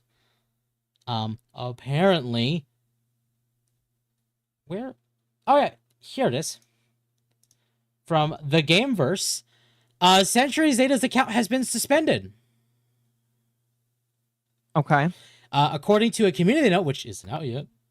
The account was suspended by X for violating rules against sexualizing minors, not by Capcom appeal. The suspension happened months earlier, and the user had posted content like missing girls' panties on a child character. Yeah, again, like, I just, my thing is, there are some lolly characters where I'm like, bro, I don't give a shit. This, I'm just like, dude, she's literally a small child in this game. You're going to, She has like, if your crusade for asking for no censorship, which I am still like one of those people where I'm just like, there should be no censorship. This is going to make it people look at you and go, what the fuck, man? What the fuck? All right? Yeah. Like, I know that she's not a real character. She's not a real character, but like, you got to choose a different hill to die on than this, basically. Apparently, our resident campaign socialites had to chime in the Pragmata. I know. I have what Hassan said in the docket. We will be watching that later. And yes, like, Hassan said something about Pragmata. He did. Like I'm not gonna belabor this point. I'm just like, guys, just a child character, and I understand she's not real, and I know she's not real, but it's my hill to die on is all censorship is bad. No, I agree. I think all censorship is bad, and she's not based off of a real character, so she's not real and all that kind of stuff. I agree. It's just when I see people like saying, "Oh, I wish I could see panty shots of this kind of character," I'm just like, my man, come on now. Yeah. Again, I always go back to the Xenoblade 2 censorship thing, where like they censored Mithra in Smash because they knew kids were gonna play it. That's Xenoblade different. 2 at least was intended to be a more mature game. So when they brought her to Smash, they censored her by adding just leggings. But when it came to like the full game, they just made that an option. They didn't censor her. Yeah. And I feel like that's one of those things where like there is some censorship that's good. It's just not all of it is. This is one of those things of like, why do you care? For me, at least. All censorship is bad, but this is like, No, yeah, and I want to make it fair. I'm not asking for censorship. I just think that like I can say I'm against censorship, but then also say, man, you don't no. Yeah, Like the behavior that you're asking for, like you're going to make people look at you. exactly. Okay, Exactly. she's real looking and it makes people feel weird. Unlike Kana, I'm gonna be honest, I feel weird about people sexualizing Kana as well, but that's just my personal opinion. Ilulu less so. I mean, no child has tits that big. No. No, Kana is the little dragon. No. Requiem also said Ilulu. Alulu is different. Alulu is a completely different story. She's like a Yes. short stack. Kana's a child. Kana, I'm like, again, it's not real, but it still makes me feel weird. Yeah. Censorship is bad, but this behavior gets you the side eye. Exactly. No, yeah. Like, there's a way to argue for no censorship without this. Yep. Exactly. And again, is this censorship or is this not that? I gotta get rid of this. Is this censorship or is this refining her design? Because again, having played the very little bit I've played, the one on the right literally meshes well with the rest of the game's aesthetic. The Right. one on the left does not. That's a horse. That is a horse. Yes, chat. Again, I'm just saying, is this censorship or is this a refinement? That's another thing. Is that some people will look at refinement and go, that's censorship. But instead, it, like... You get what I'm saying? Like... Yeah, no, I get what you're saying. I get what you're putting down.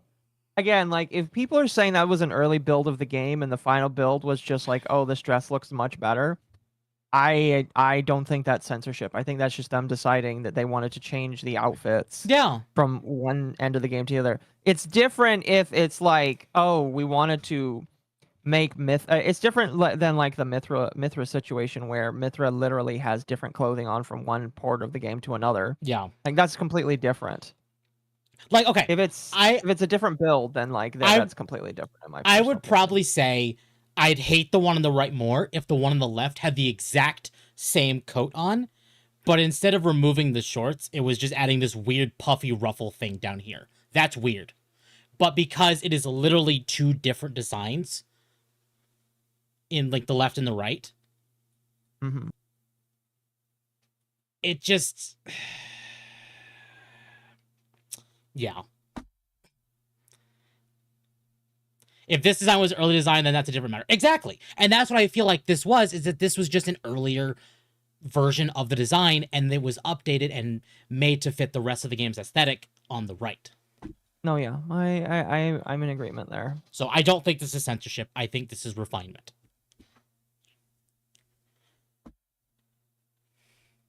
I just think it's a crazy hill to die on. Again, hate censorship. I just think that this is not going to make you look good by any stretch of the imagination. No, seeing the horse, I may have Temp decide. Horse. In fact, there's been even more people like this give a bad name to the anti-censorship group. They really do. We've gotten some more stuff out of this. Smuggalana actually opened her mouth with this. Oh, she said something about it? She did. So she replied to, took a screenshot of someone was saying, named Ghoulhag, saying, I feel like it's a breach of ethics at this point. Design child characters for an audience of majority male gamers. They made CP of her that had to be banned on Reddit. And this is replying to the official Capcom, or at least Pragmata Twitter, where she said, misandrists are literally unable to fathom men feeling the urge to fulfill their biological duty to protect and provide for their daughters. They will forever label any game that even loosely falls under the umbrella of Dad Simulator as pedophilic. You disgust me. If people are making lewd art of this character, I again, it's freedom of speech, and it's a fake character. I still don't like that. Again, it's my personal line is... this character looks more like a little child than regular anime characters. And even then, I don't like it when I see anime characters that are listed as a certain age being looted. But that's just my personal opinion. Yeah. I don't know. I would feel very uncomfortable if I saw lewd images of this character in it from the video game. Very uncomfortable. Mm-hmm. Just saying. Yep. You're well within your right to do it. It's not against the law, but I still reserve my right to feel extremely uncomfortable seeing something like that. I feel like that's a fair thing to say. I completely agree with that. And then someone named Jupiter Fem made a post, and I saw this one. I just had to put in the dog. I just replied to Spegalana. Perfect. I didn't even realize that. Replying, saying, funny how you will only have paternal instincts for a child with a model woman's face plastered on it, make her look like an actual kid with the missing teeth, short hair, bare face, snot, and see if those instincts kick in the same. This game openly caters to pedos. The gaslighting is over. That is retarded, man. That is dumb. I'm sorry.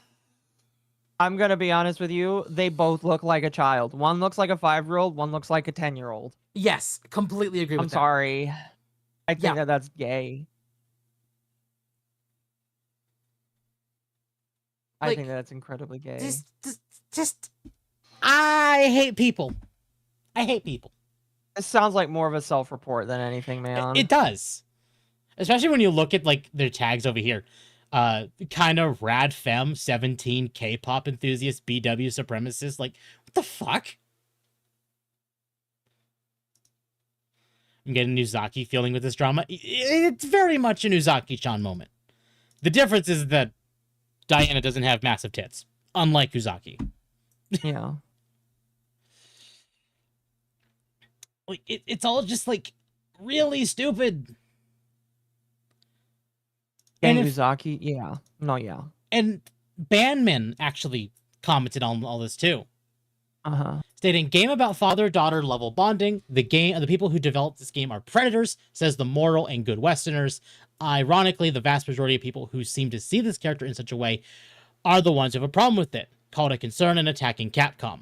Many others just look at them and think, what an odd thing to say. Indeed, something seems a little odd here with all these moral and good people's outbursts. Extremely strange, very specific, and unprompted remarks that just came out of nowhere. Yeah, no. I feel like this game is kind of bringing some people into light that are not good people. No,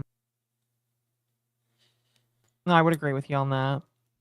Okay, I know there's a bunch of people that like had comments on this game, and again, I again don't agree with how I've seen some people just talk about this character. That's not to say that the entire game is bad or the people that made it are bad. I don't know. Exactly. Now there was media projecting. I do agree. Yeah. Now, there is one thing that happened with this game that has people actually upset. I don't know how well I agree with it, but I could be wrong. I have never paid attention to them. Are you talking about a content creator? Emerald Apple, Capcom needs to do more research before partnering with content creators if they want to avoid backlash. I really don't think that a transgender woman with a history of adult video creation should be featured for playing a wholesome game with a child character.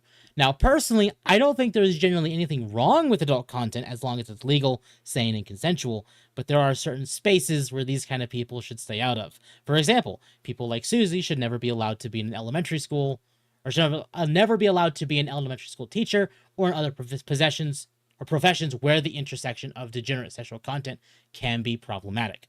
In this case, it's not direct contact with children, but it's still public promotion of child adjacent content by someone whose past work is overtly sexual for what Capcom is marketing as family-friendly adjacent sci-fi adventure game.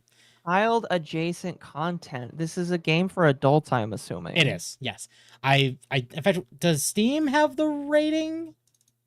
I know Steam doesn't necessarily post the ESRB ratings. It's rated T. Okay.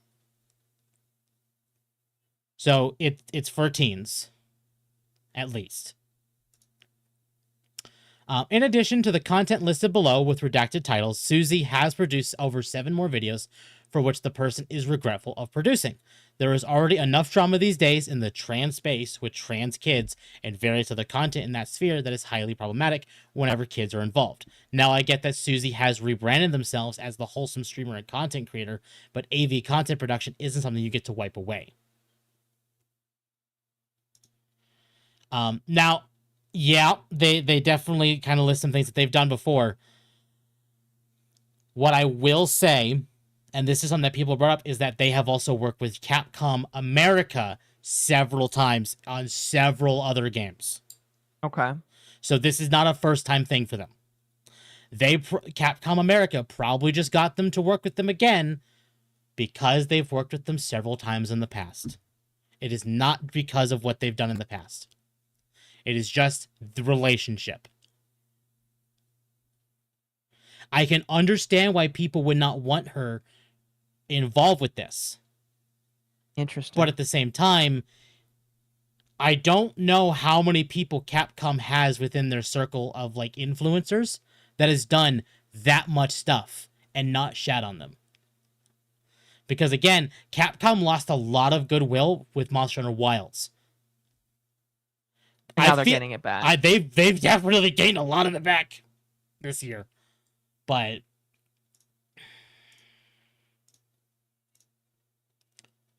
we have a bot. Cease. I saw that. Like, I understand not liking, like, if for a game that has a child as the main character, having a not safe for work creator involved in the project, even if it was only as an influencer. I understand that. But at the same time, I'm mixed. They're also trans, I heard, Yeah, they are. which adds a different layer to it. It does. Yeah. Because, and it's not all the time, I will admit, it's not all the time, but especially in cases like this where you do see people talking like here and other stuff like that, is you do tend to see trans people try and integrate themselves more into children activities or children-based content to try and influence children. Not all the time, of course. I still don't think that this is children-based content. I don't either. I really don't. I think it's a child character, but I don't think it's for children or child adjacent. Susie's pretty chill, and this is just people taking shots to go to Pragmata. That's about what I figured. It was, yeah. I have no idea. I have no idea. I've never watched Susie, so I have no idea. I'm taking all of this at, like, face value. So I don't know. Don't recall that with Susie, but they are a huge Capcom stan, so them praising Pragmata is unsurprising. Sue has always loved Resident Evil stuffs, innocent until proven guilty. Yeah. So, I don't know. I don't have a problem with this. I really don't. But I've seen some people. I actually think Leon, Words of Paradise, actually had a problem with this. Did he? He did. Let me see if I can bring up his tweet. I have a thing. Yeah, that's okay. That's the Hassan thing. I was like, I have a thing for Cedric Craig here. Well, that's the Hassan thing. Duh.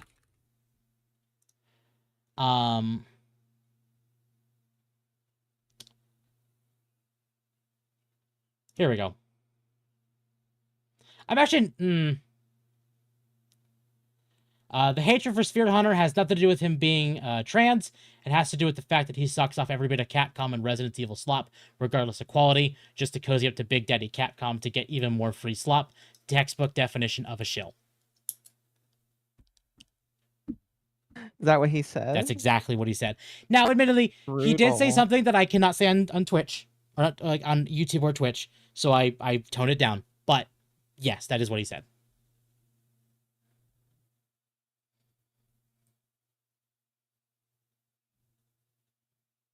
So they're guilty of being a fan. Apparently. That's what I've noticed. I know that a lot of people are pointing at them because they are trans. I know that a lot of people are pointing at them because of their previous history. I guess I would have to know what they've made in their past that was so controversial that people really hate them now. But if they've stepped away from porn now... I think they've been at, apparently, as far as I'm aware, they've been out of porn for years. Okay. If then they at if what they point do is it, somebody allowed to move on from that? Exactly. I'm just reading some of the titles that are listed there. She-male strokers. That's quite the. That is such a self-report of a name. I hope you know that. Leon is a new thing bad, old thing better, person's opinion disregarded. I think Leon's opinions are fair. It's just sometimes they may be a little much. But Oh my gosh, I hate the name of that porn. I think it's really funny. saying- What's really funny is 3 of these are censored. That one's not. Well, the thing that bothers me the most about that one is reading that title. You know for a fact they never got bottom surgery. Yeah. I hate that that title alone just tells me they never got bottom surgery. Ugh. So that face. No, fuck. You know what, Capcom? You maybe you should get rid of them for the fact that's that. I have to imagine that now. Sorry, Capcom. I can't endorse. I can't endorse Pragmata now because of that. I only guess IGN review of Pragmata is a threat. I haven't even seen IGN's review. Hold on. What is IGN's review of Pragmata? What'd they give it? They gave it an 8. Akko was broken by a stroke. Yep. I was just broken by disgust.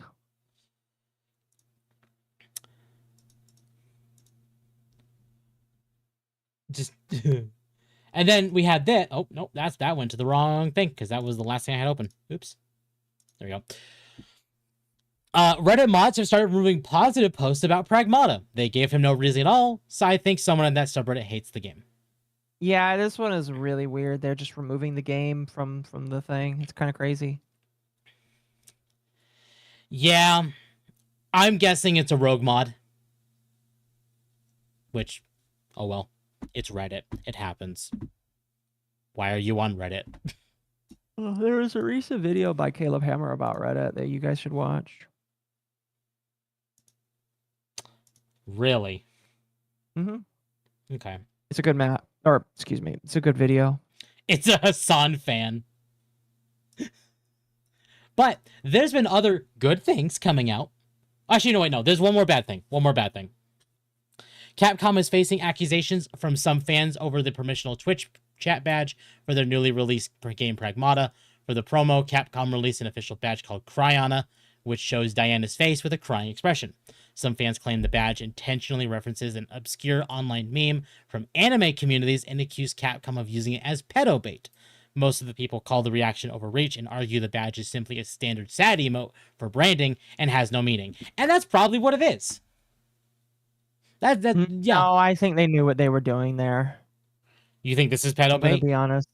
I don't think it's pedo bait. I think that based off of what I know about the meme, I think that they were intentionally trying to make that as a signal. Fair. It's supposed to be a joke. It's not supposed to be anything more than a joke. Knowing Japanese culture, I think they were referencing what they were referencing. But again, it is my understanding that the cute and funny meme doesn't necessarily have to mean lewd. Yep. It is just the origins of it were from a lewd artist that was referencing lewd and degenerate things. Did you see the Capcom article on Pragmata? No, I didn't. If you could put that in the Dogwave suggestions channel on my Discord, that would be great. Speaking of chat, great time to chill. If you enjoyed the content I produce, chat, I would greatly appreciate it if you left a like, subscribe, hit the bell for notifications, join the Discord as it is the best place to know when I go live, all the fun stuff. You should also become a member of the channel as you will get access to all the fun dog emotes. Dog emotes are great. Rare dog emotes. Indeed. So, chat, I thank you so much for the continued support. It does mean a lot to me.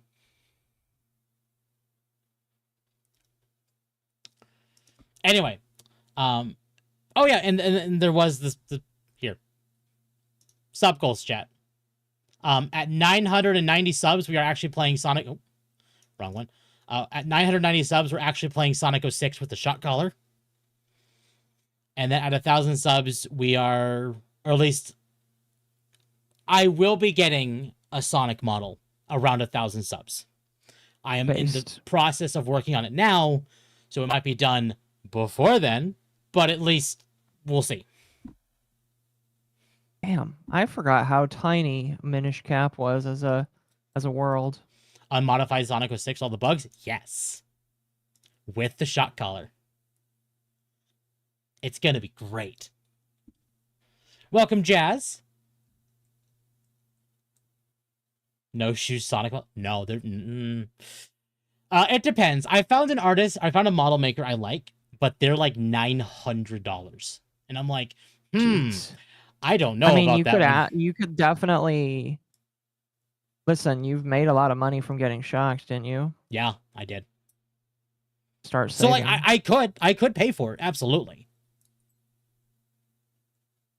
Shock Temp every time it finds a bug in 06. I will be dead before the night is over. And that would be a 3-hour stream. So It was a living glitch, chat. What do you mean? exactly. Exactly. Well, that's an interest. Speaking of glitches, I put like I the said, I'm artic- playing Minish Cap right now, I put the article in and Dogwave. Oh, here it is. Here, we'll read it. so I'm playing Minish Cap right now, on my Steam Deck. I don't know why it's doing this, but if I press the X or Y button, it glitches whatever item is in that slot. So if I have the sword in that slot, it just like spams the sword. Weird. Yeah, and each spam counts as a hit. It does a hit every other frame. So I might have found a glitch to make the game like kill enemies really quickly. I'll get back to you on it, but it's actually kind of funny to watch. Tap was going through Mike Pence conversion therapy. Oh. So this is the article from Kotaku, so we'll give it a read. Pragmata isn't a sad dad game, it's a game that loves fatherhood, and that rules. Oh, so they actually had a good article for once? They apparently did. In my review, I called Capcom's new puzzle shooter Pragmata a dad game for fathers who actually like their kids. In the time since that review was published, however, I've seen some discuss the game as if its central relationship places it squarely in the lineage of certain dad games from 10 to 15 years ago. Rather than, in response to the New York Times review, for instance, calls it a sad dad game, likening it to The Last of Us or Bioshock Infinite. But I fundamentally disagree with that reading. On the contrary, I think Pragmata reads like it was made by people who think that fatherhood rules. Actually, and that getting to provide a young mind with insight, fun, and dreams is a meaningful thing that enriches a person's life rather than a burden forced onto them. It's a viewpoint which comes through in a number of ways, at least of which is the fact that dad things become a core part of what you do in the game. In between shooting and hacking your way through a space station, rather than acting gruffy, reluctant to take on the role, as many of his video game forebears have done, Hugh embraces it. Compared to most dad games, Hugh and Diana's relationship is pretty much drama-free. There's no point at which Diana runs away on her own, believing she can get by without Hugh's protection, and the Space Marine never once treats the childlike android as an annoyance or burden. He's kind of a natural, actually. Diana is bubbly and curious, and rather than groaning as she rattles on about her latest hyperfixation, he smiles, nods, and asks her to chat more. Nurturing that curiosity and excitement is literally a gameplay mechanic in Pragmata. And while you may roll your eyes at how gamey it feels, I found it really endearing. One of the major collectibles in Pragmata are Read Earth Memories. These holograms that form into tangible items at Hugh and Diana's home base. There are multiple sets, each ultimately building a room for Diana to play in, with props like crayons to color with, or a slide to ride. Diana has always lived on a space station and has no memories of playing with children's toys. So Hugh is giving her something she's never experienced, and looks forward to a future in which he can give her more of these memories after they escape back to Earth. Nearly every time you go back to the pair's shelter, Diana is ready to yap Hugh's ear off about whatever's on her mind, whether that be what they've been up to recently or a question she has about life on Earth. She has a naivete about her because she's basically been raised in a box and doesn't really understand that bad things happen and that someone could betray her or hurt the one she cares about. Diana is an innocent, untainted by cynicism and teen angst, and Pragmata makes protecting that happy-go-lucky attitude one of its primary directives. Getting Diana out alive isn't enough. That feisty spirit is just as much worth defending, whether it's by shooting a robot with bullets or by sticking the drawing she brings to you after she gets through portions of the game on a wall, so she feels like the next Pablo Picasso. A lot of dad games make their child figures either relatively passive observers of the player's actions or magic support characters who throw something useful into a fight at random moments or when you specifically prompt them to. Pragmata may not get into the same kinds of complicated nuance that games like The Last of Us and God of War do, but I appreciate that Hugh wants to spare Diana the kind of angst and suffering that characters like Ellie and Atreus experience, preserving her childlike whimsy for as long as possible. Hugh is gunning for Dad of the Year. He is, at least, the best dad on the moon. Very nice article, actually. I would agree. I'm It is indeed a very impressed. nice article. Very good It's article a from first. Kotaku. It's definitely a first for them. But no, Haven't seen I've one already by felt them that. that's good in a while. Like, at the very beginning of the game, like, Hugh's just like, I don't know about being a father. And then he just gets thrusted into this situation with Diana, and he just immediately accepts it. He's like, okay, all right, let's do this. So what is the story? You're like trying to get back to Earth? You get stranded on a space station because some major shit happened. Your entire crew is apparently... Where I am, it's implied that all your entire crew is dead, and it's just Hugh now. Okay. There's something in I my don't eye, know but- if they all are dead, but it's implied they are. I'm just in the beginning of the game, so I don't know. Shit goes Skynet, Moonquake, yeah. Pretty much.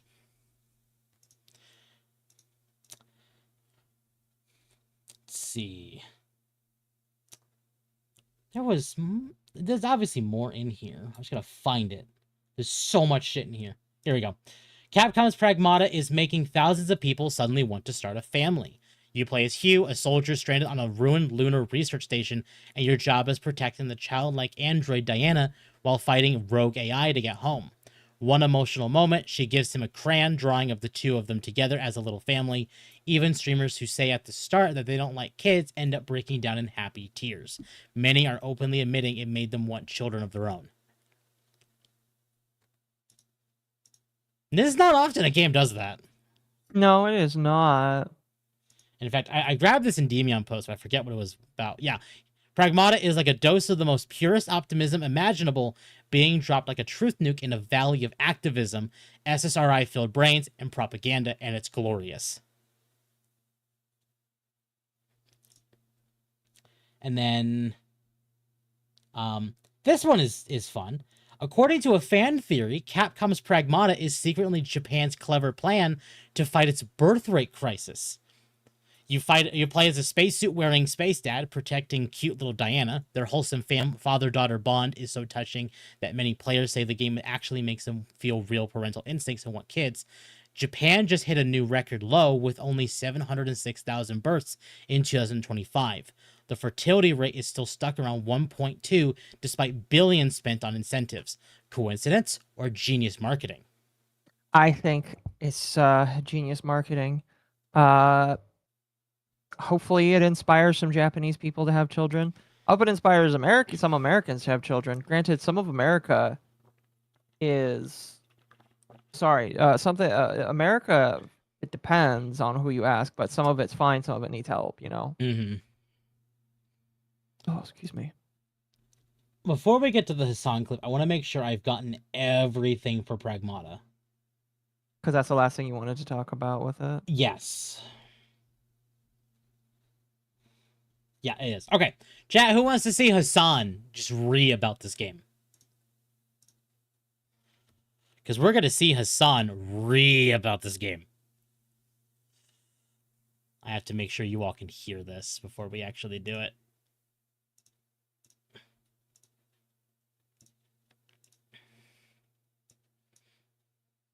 All right. Let's do it. No, Glow. No, thanks. Well, we're going to hear Hassan anyway. Case, what is this? Capcom's Pragmata. Wait, did it come out already? And let me know if you ever want me to pause this too. Sure. Pragmata, it's making thousands of people suddenly want to start a family. You place Hugh as soldier, stranded on a ruined lunar research station. His job is protecting the childlike android Diana while fighting rogue AI. It's out already. Is it good? Isn't He this sounds like initially interested. Death Stranding? In one emotional moment, she gives him a crayon drawing of the two of them together as a little family. Even streamers who say at the start they didn't want kids end up breaking down happy in tears. So what's really interesting about this is all of these unfuckable losers in the gaming sphere always talk about like starting families and stuff. And I don't understand like why. Why this can't has this just be a become wholesome that thing, they care about. Hassan? Like, if you're a gamer, you should care about things that you actually experience. You should care about things that Oh my. you actually enjoy, right? If you're a fucking lonely gamer who has never been around a woman and will never have sex with a woman, why do you care? Like, why do you care about having children or like riding for having children? Like, if they changed hot Cheetos, if they changed the recipe of hot Cheetos, if they changed the recipe of like, I don't know, Dr. Pepper or something, and you fucking freaked out about that, that makes sense, right? What? Like, that's precisely what your life is about. But as far as like LARPing about starting families and whatnot, this is something that I never understand. It just doesn't make any sense to me because it's just not something that you're going to experience ever for your life, for the rest of your life, right? Can't people just be happy about Where the what? fuck is he going with this? I don't know. Also, I will say, Japanese game, putting a child in there, you're playing with fire, okay? Don't get mad at me for saying this, but I feel like any Japanese game you put like a child, it's gonna invite maybe the worst possible fandom, you know? I know it's not like that. I'm sure the game is not like that, but there will be people who take it like that. The fuck is wrong with you, Hassan? No, I mean like I know what he's referencing. I don't agree with it, but I know exactly what he's trying to say here. I think he's being retarded. Well, personally, that is Hassan's usual state of being. So you maybe. Very likely. Chat, remember to glow. But yeah, Hassan's being an absolute retard. As Hassan normally is. He is as he is. Exactly. So, I don't agree with it, what he says. I agree. Well, I agree that you don't agree. And yeah, this is from Stuttering Craig. This is not a well-adjusted, healthy person. He's not. He really isn't. No. Really is not. So that's all we had on Pragmata. He just sounds so spiteful and upset that people are just happy that this. He probably saw it and went, "Oh, people are happy. Well, time to bring them down."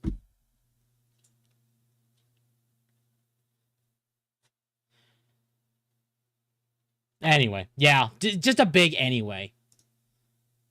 No, yeah, I just. But this is not the only stuff about Capcom this week, and I do think we do need to talk about it. Okay. Capcom just nuked a huge mod channel over spicy Resident Evil costume mods.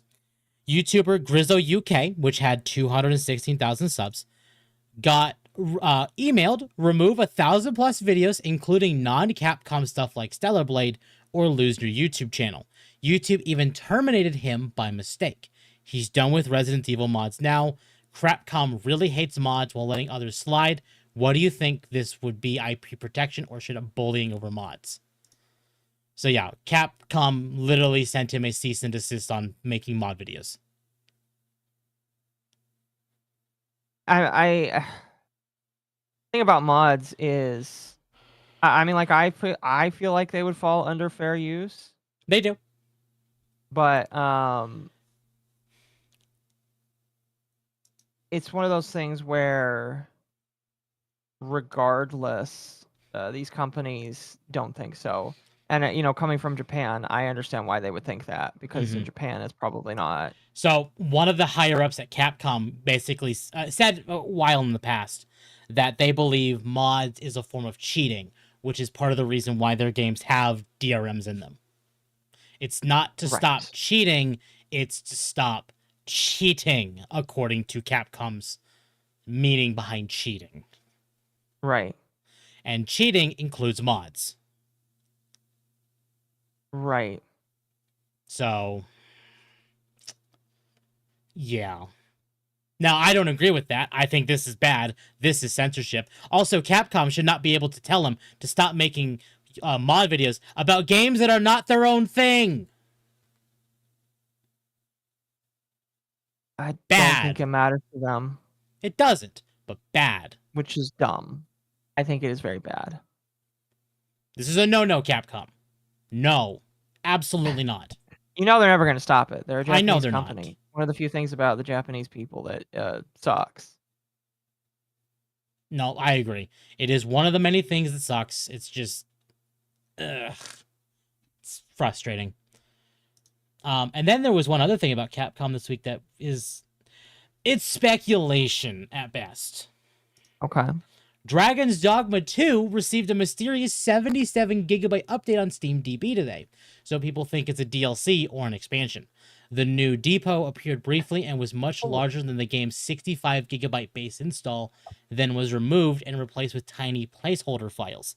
They could be doing internal testing 77, for holy new shit. content. That's But a lot. Do yeah, you think the whole 77 gigs is a brand new game? I mean, Or like DLC? Dragon's Dogma 2 came out in what, 2024? And has gotten nothing. Yeah. So I do feel like all their major games for the year are done now. I think from this point onwards for the year, we're in DLC territory from Capcom. Uh-huh. From Resident Evil 9 to Monster Hunter Wilds, I think it is all DLC. So having a Dragon's Dogma DLC also come out might not be out of the realm of possibility. No, yeah, I would agree with you. Capcom needs to be taken to court in the States. They would be ripped to shreds. Oh, no, they do. They won't, but they do. I highly doubt that'll ever happen. Good luck with that. I mean, I wish you luck, legitimately, but I don't think that'll ever happen. It could be the removal of Denuvo. There is a California bill that basically stopped killing games. Right, but no. Especially based on the fact of this, and then hearing the whole, yeah, we don't like mods because we count them as cheating, which is what DRMs are supposed to stop. And then that does remind me. Sorry, finish what you're saying. No, go ahead. The Stop Killing Games movement did go to the Parliament recently. It did, yes. I have nothing in Parliament about it, but I do have the thing for California in the docket. Fair. I'm sorry, I did not grab that. No, you're fine. I don't think we really need to go over it. It's just, hey, they went to Parliament. They talked about it. That's about it. They did. And they have to reach a conclusion within a couple of months, I believe. Yeah. When they reach that conclusion, we'll probably do a much deeper, in-depth talk about it. But right now, there really is nothing more than just, they went to Parliament. Whee! Yeah. There is something in my eye. But Temp, that's different. It's not really all that different. I don't think this is a removal of Denuvo. I could be wrong, but I don't think so. Also, why would the game get bigger by removing Denuvo? That's a good question. I do think this is some form of content update. The question is, what kind of content update? I think Capcom is now saving the bulk of their new stuff for Summer Game Fest, which is where I do think we will hear their first stuff for the Monster Hunter Wilds expansion, for the Resident Evil 9 DLC, for probably this, and then maybe an update in Okami. But I think Capcom is basically building up a lot of content for Summer Game Fest. Or maybe they just won't even attend Summer Game Fest and have their own showcase with just how much stuff they have. But I do know that they have at least 2 massive things coming this year still with Wilds and Requiem. At least Wilds. Good lord. If based on how Monster Hunter typically goes, the expansion for Wilds is practically going to be a whole new game.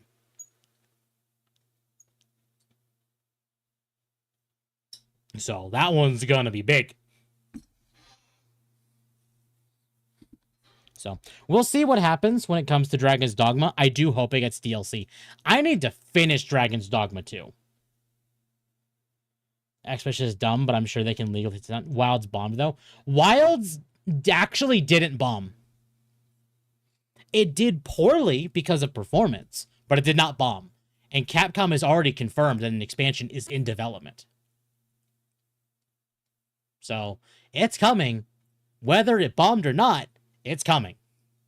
I have an eyelash in my eye. My Ooh. apologies. Oh, you're fine.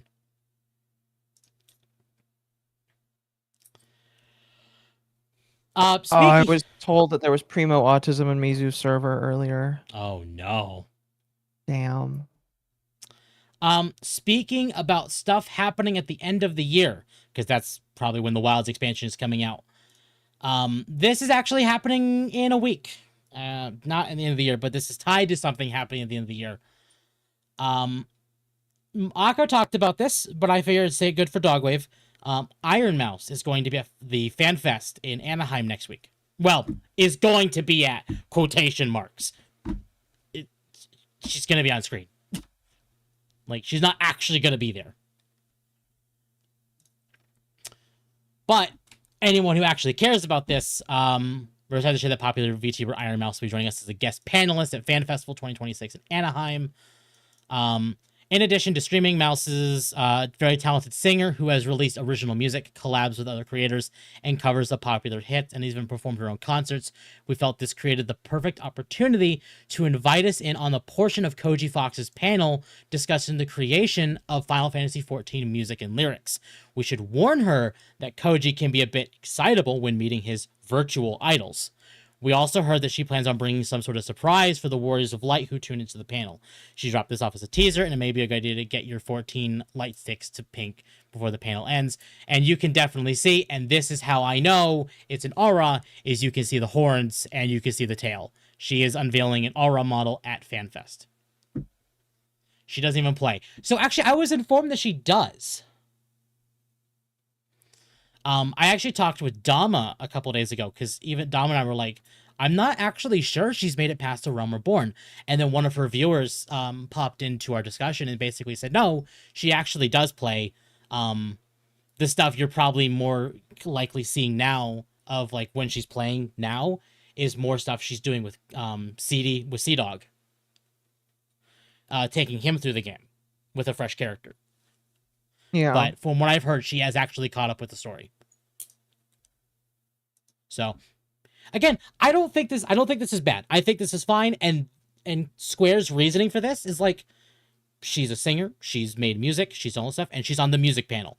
Honestly, you know what? Cool. I don't see a problem with this. I don't really see a problem with it either. As long as... How passionate of a Final Fantasy person is she? I have no idea. That I'm not sure of.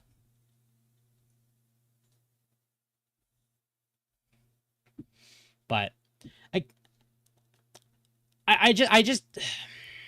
I'm not gonna get into it. I've gotten into it just about almost every Dogwave for the last month now because we've been close to FanFest and the new expansion. So I won't get into it. Did you see the Supersonic thing I quoted with you and Leon of Supersonic holding the bus? I did. I have not had an opportunity to comment on it, but that was very cool. That was very, very cool. I like that. Thank you for tagging me on that. I love seeing that. We're gonna take a quick break here. I do need to take my dog to the bathroom. It is time for him to go to use the restroom. So hopefully Akko will entertain you all, or Akko will disappear because Akko's tired. We'll see. We're back. Damn, just for that, I am gonna disappear. Chat, could you believe he would say something like that about me? I do feel bad though, because like I had a full day of work. And I'm tired. But It's not an excuse. I'm playing Minish Cap, chat. I forgot how tiny this Game Boy game was.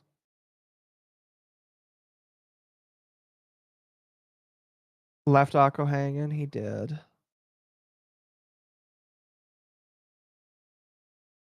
He did, Chad. It's very mean of him to do so. But I'm playing Minish Cap because Minish Cap is my favorite top-down 2D Zelda game. Probably just my favorite Zelda game.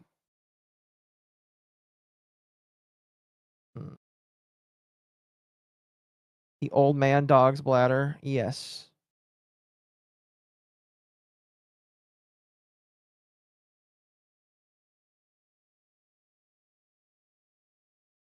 How's my backlog going? Don't ask me that. You are banned from asking me about my backlog. This is hilarious. There is a glitch where you can just hold down the X button and it will do infinite amounts of damage.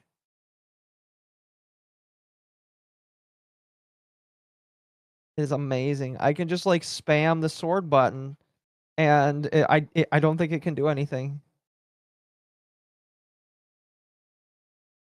Chat, here's what I'll say. My backlog is not doing good. Don't buy me games, please.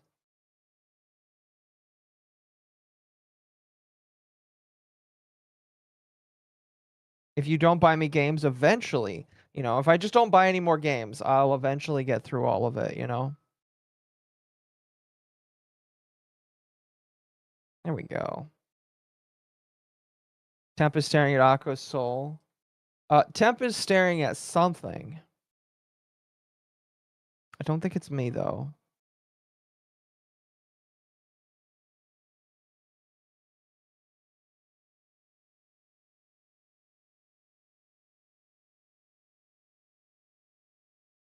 My apologies. Welcome back. Okay. I didn't fall asleep. I'm Jerk. Let me catch up on chat.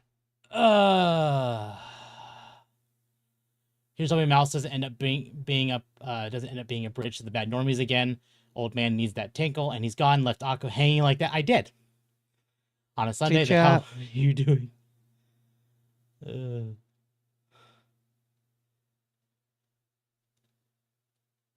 Okay. What's up? Nothing. I didn't say nothing. You said so, chat. I don't remember. Well, we always knew. Shit. I am able to just like spam this boss. That is insane. Tep, how's your backlog going? Horrible this year. I was really hoping 2026 would be an easier year for my backlog. It's not. But, you know, here we are.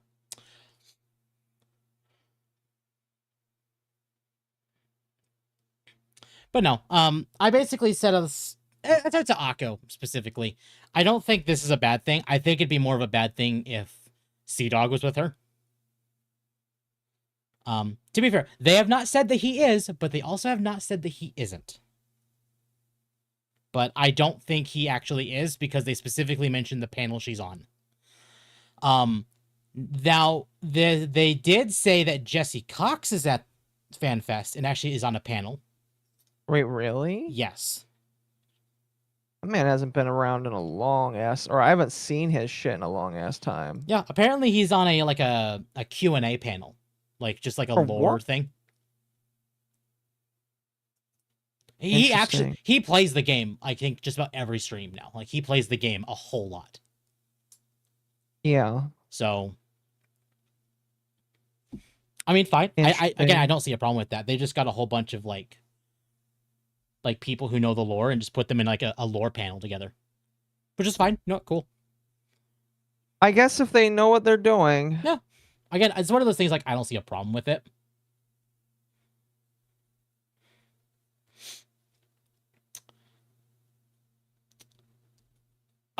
Here's something that Festiva actually sent me this, and I wanted to talk about it. From Lunduke Journal, a new national law has been introduced to require all operating systems to have mandatory age verification.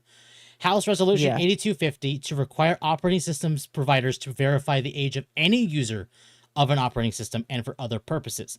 The federal bill was introduced by Representative Josh Gottenheimer, Democrat from New Jersey, and is co-sponsored by LCM Stefanik, Republican from New York. Yeah, Republican from New York just means rhino. No, yeah. Savvy's been fighting with one on Twitter. I don't know if you saw that. I don't.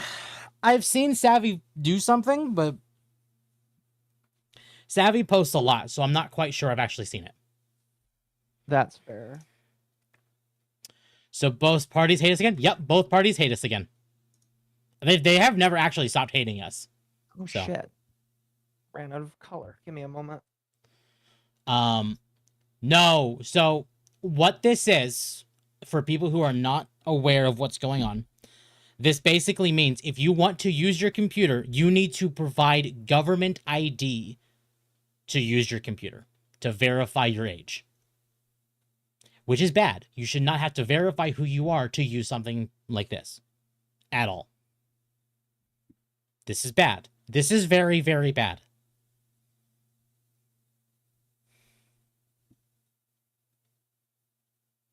This is actually incredibly bad.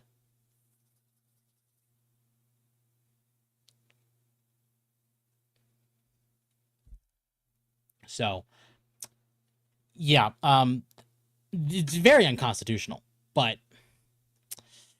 these people don't care because they have not cared about the Constitution in several decades. But I'm glowing. So tell me, if the gas pump asks for my ID, I will put the pump through it. Yeah. And the pump will ask. The pump will ask. Your operating system will ask. Your console will ask.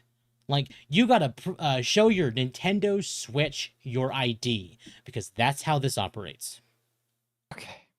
This is Sorry. all operating systems. This is Windows. This is Mac. This is Linux. This is Android. This is iOS. This is all of them. You want to use your phone? Give them your ID. You want to use your computer? Give them your ID. You want to use your console? Give them your ID. That's what this is. Yes, that's exactly what this is. People are just going to play it off as, oh, well, don't you care about the children? Yeah, not on the internet, though. Get them off of the internet, please. So, this is bad. I do know this one's actively being fought, though. Define an operating system. An operating system is something like Windows 11, Mac OS, or something you see on like an Apple device, Linux, or like Steam OS, Bazite, CachyOS, stuff like that. Or the operating system for like PlayStation, Xbox, Switch, or your Android phone, or your iPhone. That's what an operating system is. It is literally the thing that is the foundation of your phone or your device. Pretty much. Is this only US or is this worldwide? This one is very specifically in the US. But to be fair, the rest of the world is trying to do this as well. Except Japan. And China. China, I technically did this many years ago because it's China. Yeah, but I don't think they're doing it much now anymore. At least as far as I know. If my OS needs my ID, then literally nothing else on my PC should need my ID, but we know they would never do that. Exactly. I mean, the low level, like, controller has an operating system. You want to make rogue hackers? This is how you make rogue hackers? Oh, no, there's been rogue hackers for decades, and there will continue to be. I don't know if you saw the clip, but the ID thing that the EU set up was hacked very quickly. Oh, no, I saw that. I saw it. It was hacked. It was hacked very, very easily. So. It was kind of terrifying how fast it was hacked, in my personal opinion. Yeah. They do want to push this worldwide. That's why they start by countries first. If one falls, the others will eventually. Yeah. I do know that they are actively fighting it in the UK, well, actually every place that it's been pushed. The UK is a great example of like it failing, basically. Yeah, exactly. In fact, all in the UK, literally from the hack that it recently had, just goes to show that all they were gathering was information about everyone who inputted their ID. It was not for the children, it was information gathering. And that's all it was. Yeah. Very poor information gathering, I might add. The way that they were doing it was so bad. So, like being able to hack a system just by going into a text file is, I don't know how stupid you can be, but that is pretty damn stupid. it is. Now, I would say I don't think this has a chance in hell in being passed in America, but I know better. I'm just hoping the answer is no. I'm just hoping that enough people question it and say no. Yeah. So this is one of those things, chat. Basically contact your representative and tell them no. No on this. This is bad. This would destroy the internet. Actually, this would destroy technology. It would no, yeah. A lot of people would withdraw from having something like this imposed upon them. I will tell you right now, if this were to go into effect in America, you know how many people you would see just say fuck it and just go live off in the middle of butt fuck nowhere with no technology? I mean, they probably wouldn't all necessarily do that, but a lot of them would. A lot of them would, yeah.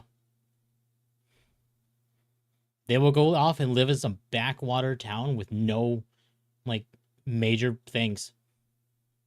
Yeah. Like, you have your necessities, and that is about all you will get. And that is all they will want.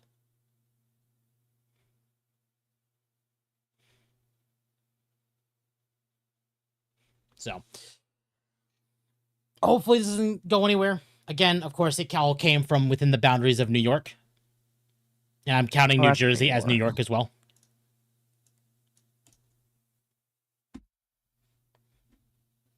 So, of course, it was fucking New York.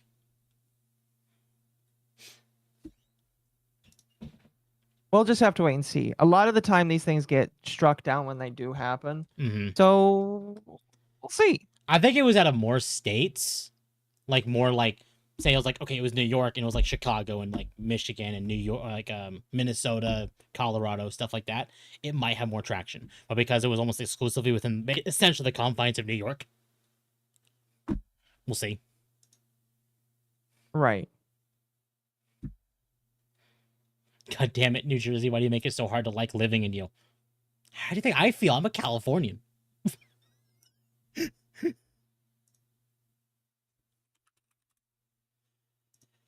Otherwise, apparently we had also had a leak. This is also from the Gameverse. PlayStation 6 is expected to support backwards compatibility with PS4 and PS5 games. That will be interesting. Still not buying one. But, is that what it looks like? No. Or is that just an artist rendition? This is just an artist rendition. We don't even know what it looks like yet.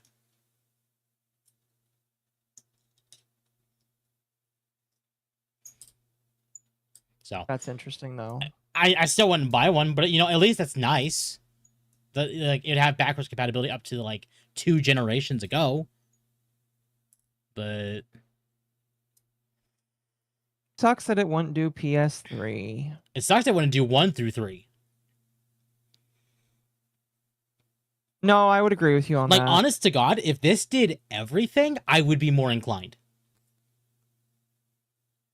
Because at least then I could play my PS1 games or my PS2 games or my PS3 games and my PS4 games all on this. Instead of having to I gotta plug in my PS2 to play my PS1 and PS2 games.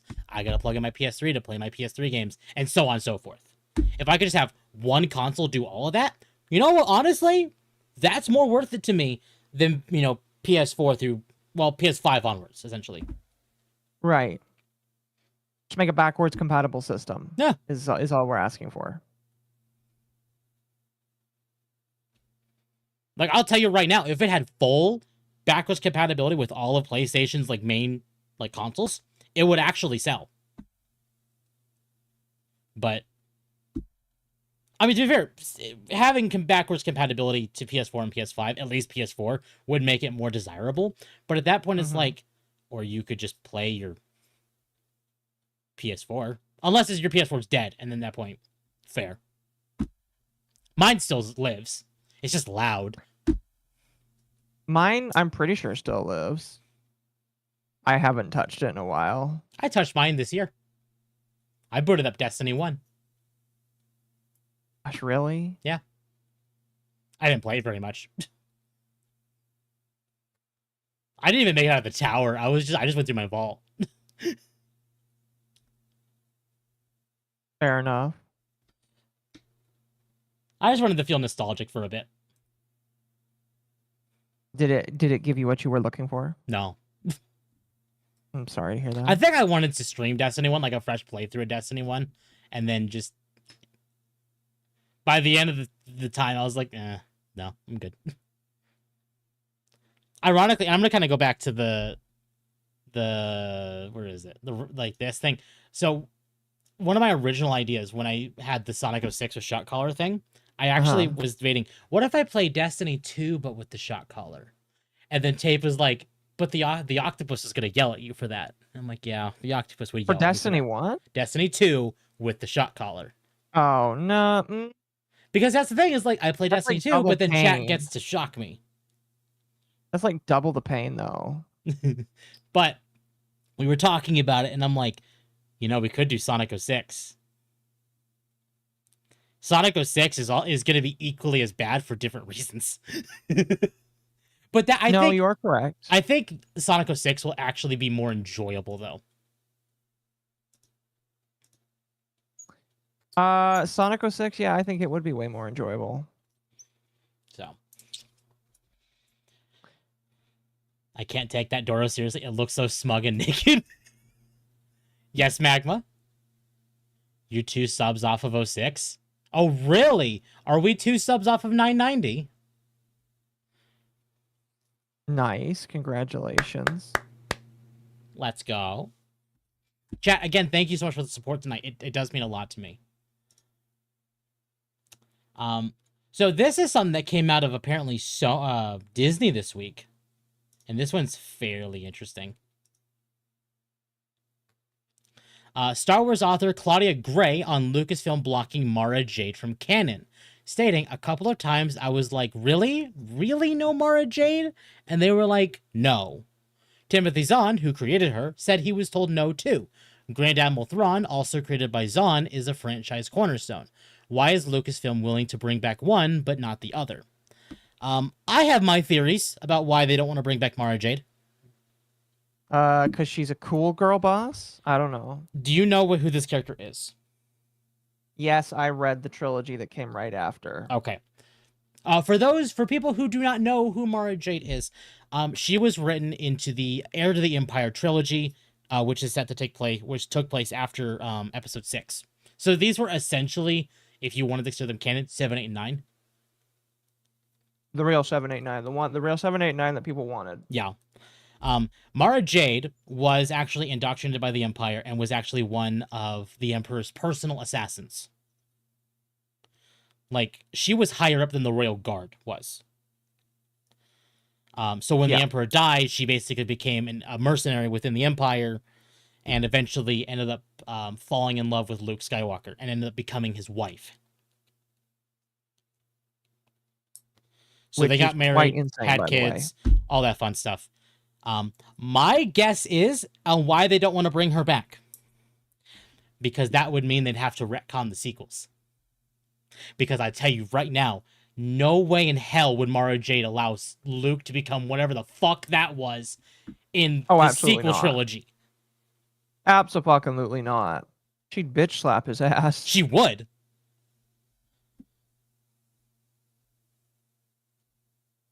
She would instantly make Rey look like shit and Luke, and she and Luke are like, exactly. Yeah. So in order to bring her back, they'd have to completely butcher Mara Jade to the point that she's no longer Mara Jade. Right. So, which is sad, she is a girl boss. She is a girl boss, and she's a good one too. So I'm glad they're not bringing her back because I don't want them to butcher her. Mm-hmm. But she is a badass. Retconning the sequels is really the only way you might fix Star Wars. It is. I mean, no. I mean, you'd have to remove the Acolyte. You'd have to remove Season 3 of Mando. You'd have to do a lot. You'd have to do a lot. But getting rid of the sequels is like the big one. Timothy Zahn's a book trilogy, then the sequels. I haven't seen, nor will I ever see Disney Star Wars. Yeah. Exactly. Speaking of Disney Star Wars, there's more Maul Shadowlord tonight. I will be watching the next 2 episodes tonight. I'm actually very excited. Maul Shadowlord has been actually very good. Really? Yes, it's been very good. It. Obviously, it's still like Disney Star Wars, but it's been brutal. Like there's been a lot of death. There's been a lot of death and destruction. Like I think every episode has had Maul literally slicing and dicing like cops. Really? Yes. Interesting. Sorry, I know I keep saying that frequently, but it's just like, that sounds insane. Like, a lot of the cops are robots. Some of them are human, quotation marks human. It's Star Wars. Some of them are alien. But, like, he has been going a little nuts. Yeah. I would make the argument that Maul SL just isn't. I mean, that's fair. Like, no. Maul of Shadowlord feels like Season 7 of Clone Wars, if that makes sense. And Season 7 of Clone Wars was actually pretty good. The only difference is that there wasn't that little section at the beginning of the show where it's like, this is like, but why? Why do you have this? It's just been nothing but straight action. That's good. Which is great. At the end of last episode, they actually, because the whole point of the show is like the police are trying to capture Maul without calling in the Empire, because the planet that they're on isn't inhabited by the Empire. But the second it gets inhabited by the Empire, they just completely take over. And they're trying to avoid calling in the Empire to deal with Maul, because once they're in, they basically nestle in and they don't ever leave. They ain't gonna leave. Exactly. And they wanted to avoid that. And the end of the last episode last week, the Empire had arrived to this planet. They just turned up anyway. No, they were called in by one of the cops. Oh. What a snitch. Yeah. So. But this does mean we do now, I think these episodes tonight, we're going to see Maul fighting Inquisitors, which is going to be fun. So now we get lightsaber duels. I mean, we had a lightsaber duel. We've had a couple of lightsaber duels already in this show, but now we're getting like the big ones. You think he'll fight Anakin? I do think he will fight Vader on like one of the final episodes of the season. They've already confirmed a season 2, but I do think he will end up fighting Vader. Survives. Oh no, we both know they will survive. Because again, it's Vader. You literally cannot kill Vader until Return of the Jedi. Straight up. And you can't do the same thing with Maul until his death in Rebels, which apparently there's now been discussion that they might retcon that death. Right. I don't know. I don't like that one. They just leave him dead. The spinning sword thing is the dumbest thing ever. No, I agree. There's some things about Inquisitors that are really dumb. But overall, I think the show has been really good. I mean, it's not like top tier Star Wars, but in terms of Disney Star Wars, it's very good. I'd say it's one of the better things they've done in several years.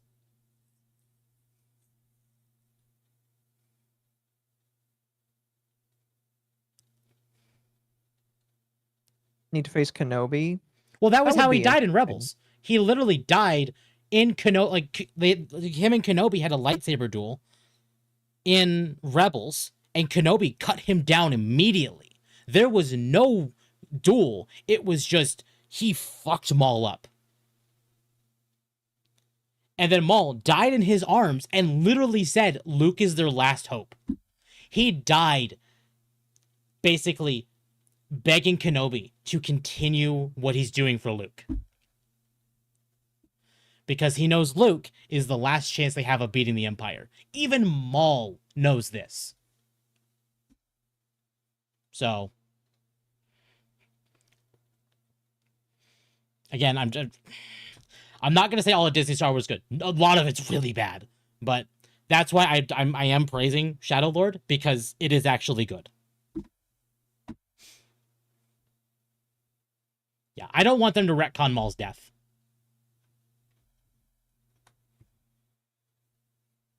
You know how Disney is. They like to retcon everything, sadly. They do.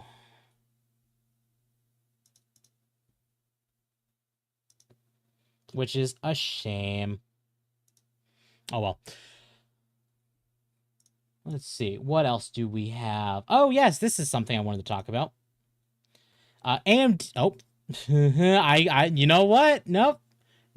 You can't do that, Pirate Nation. AMD is re-releasing the Ryzen 7 5800X3D as a special AM4 10th Anniversary Edition in the second quarter of 2026. This is a direct reissue of the original 2022 model with no changes to the hardware or performance. It retains the key features of the original.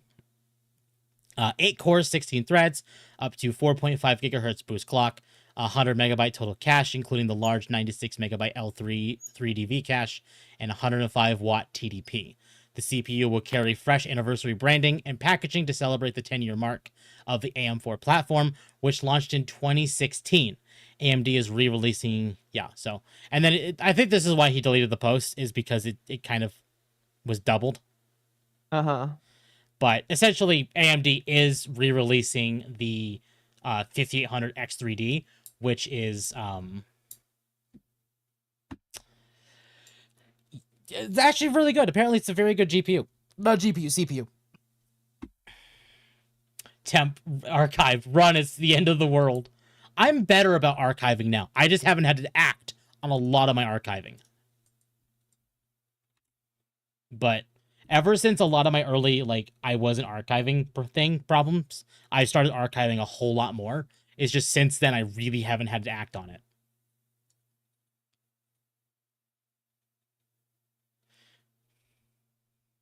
I'm glad that you're archiving more now, though. Because then you can catch this kind of shit. Indeed. Okay, let's talk about the next big thing. This is big. Here we go. We talked about him last week. Zenko Kirishita, a Japanese creator, revealed that they received a message from an overseas platform stating that works containing hypnotic depictions have been banned due to issues with credit card companies.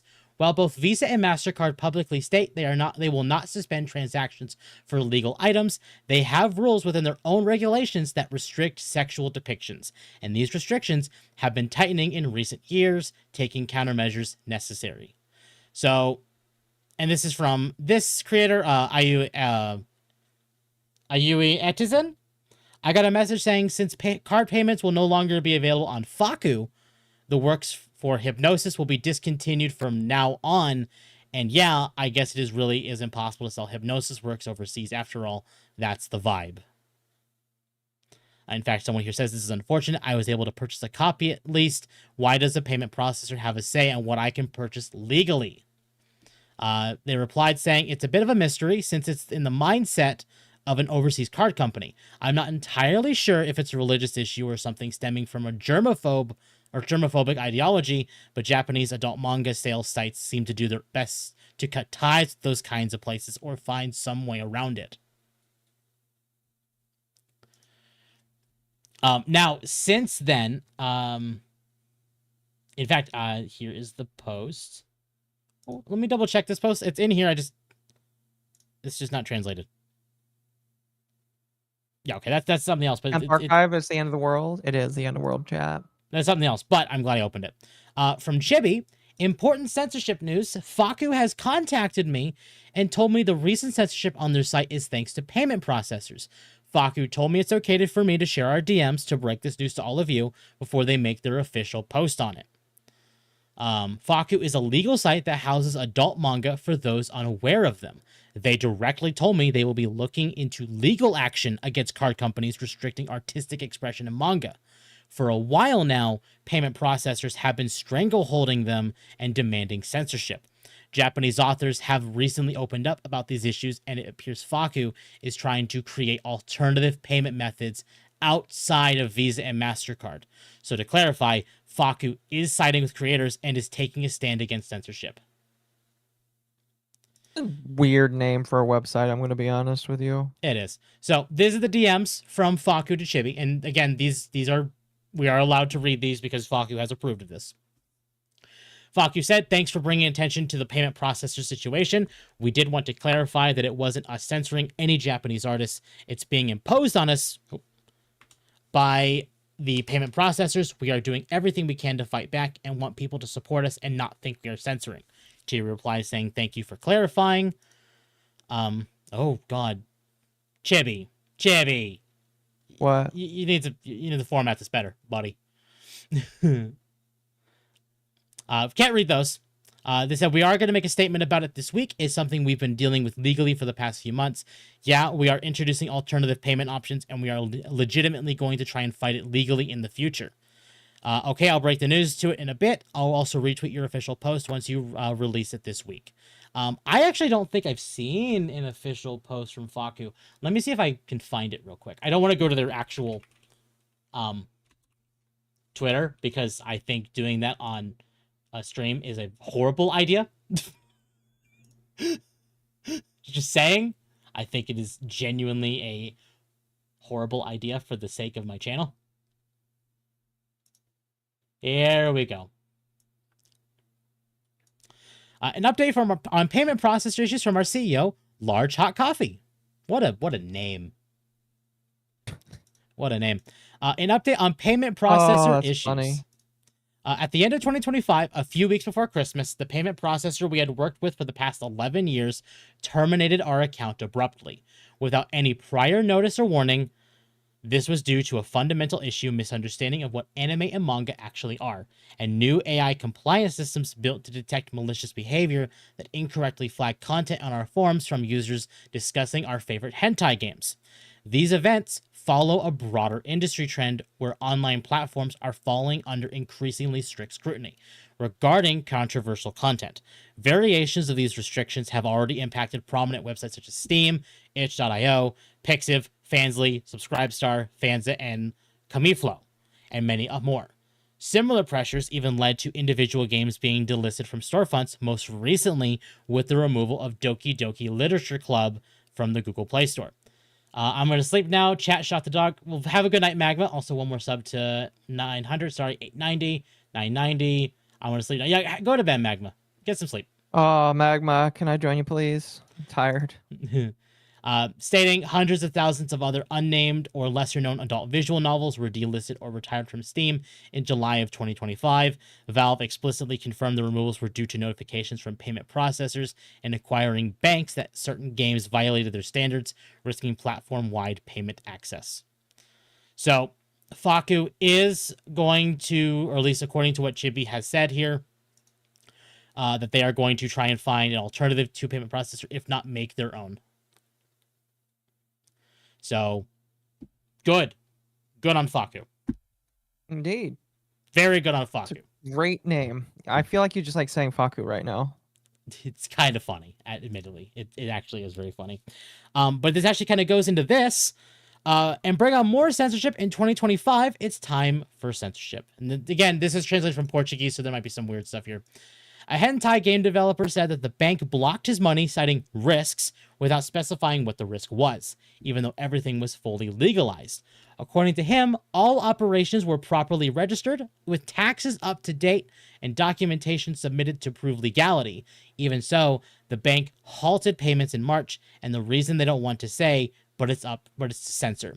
The developer claims he's been selling his games in Japan and the United States for years under the same legal conditions, including censorship requirements. After the block, he has had to look for another bank to continue his international operations.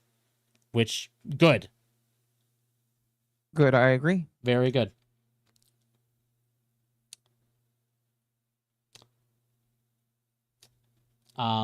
Another thing, I guess technically censorship, but it's funny. I wanted to bring it up.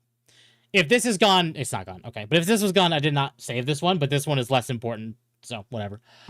High school DxD illustrator Miyama Zero pointed out something many of us have noticed. Anime and smartphone game character designs have gone through some serious power creep in the last decade.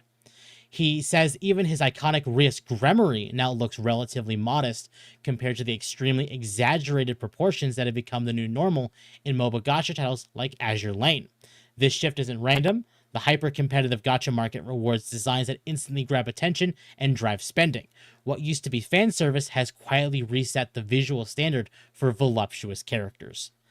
I agree. I do agree with this. I did see a comment related to this, basically saying, like, when Xenoblade 2 came out, we used to look at Pyra and Mithra like they were, like, very sexualized, like very big, very like, because the game was like the main characters were all drawn by a hentai artist, right? And now even they're Sometimes saying that people Xenoblade 2 characters are looking very modest and not very fan servicey anymore, and I'm like, that's false.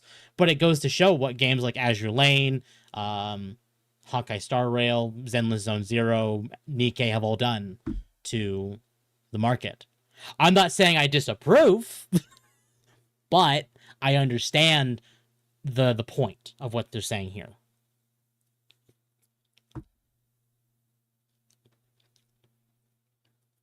So I just figured it was within the context of what we were talking about.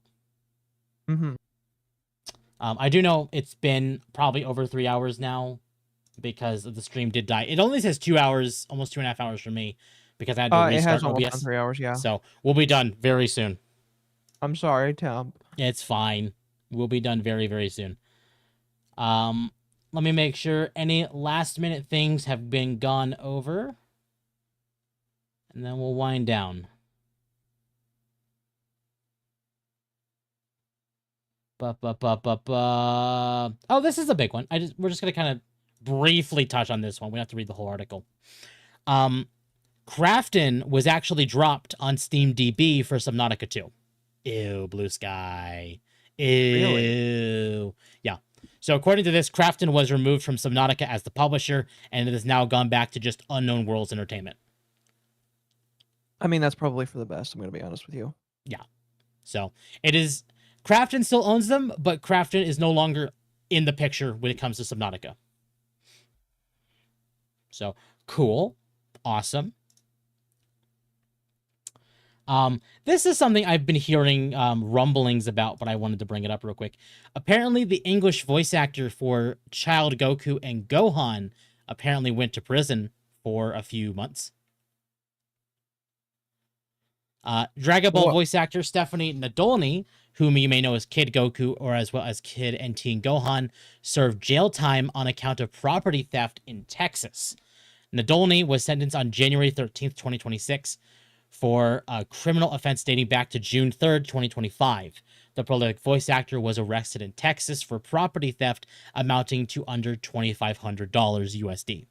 However, as a result of prior convictions, including multiple counts of driving under the influence, the charge was raised from a Class A misdemeanor to a State A felony, resulting in jail time. The sentence was for 180 days in Linda Woodham State Jail. Nadolny became eligible for parole on March 4th, 2026, though, and has reportedly since returned home. So, that happened.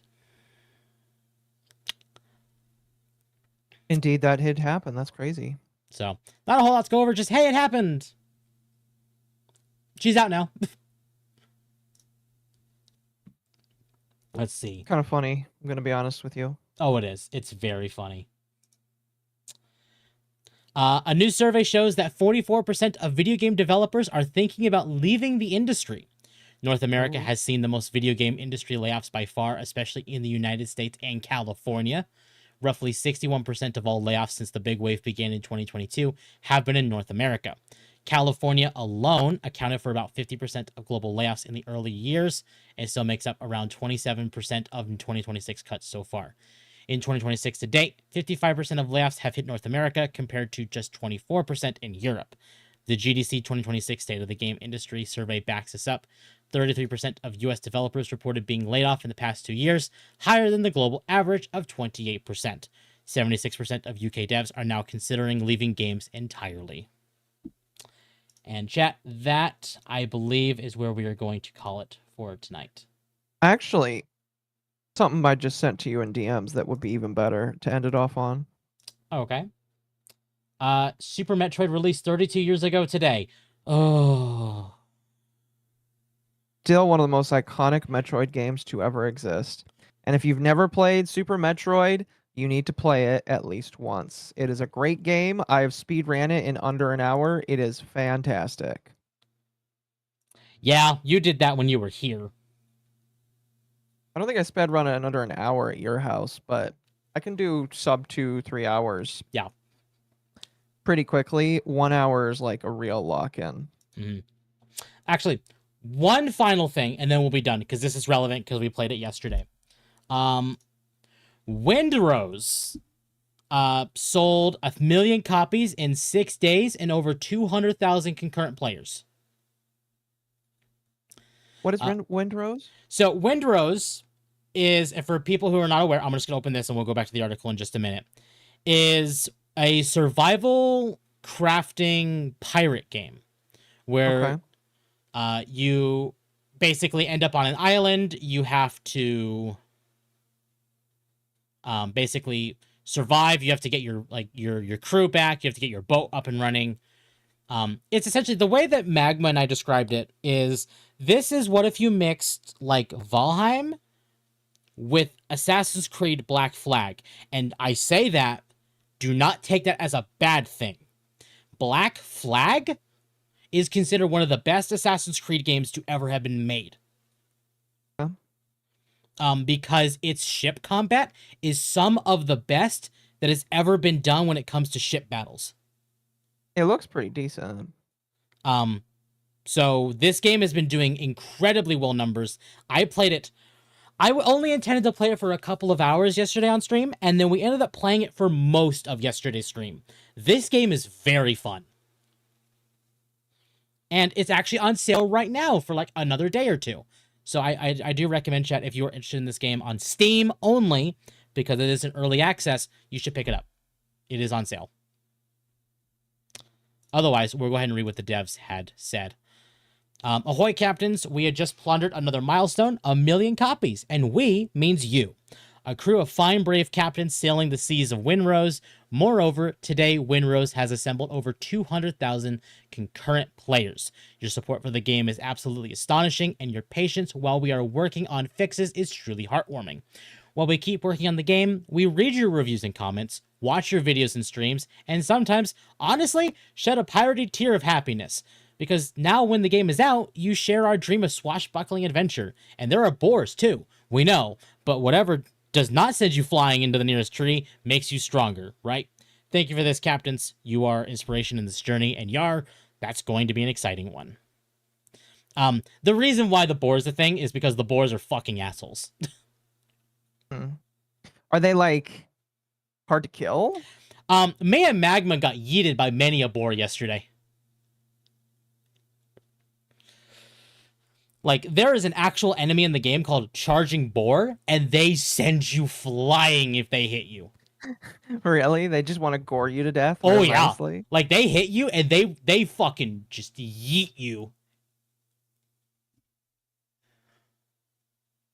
Like, me and Magma got thrown into several trees.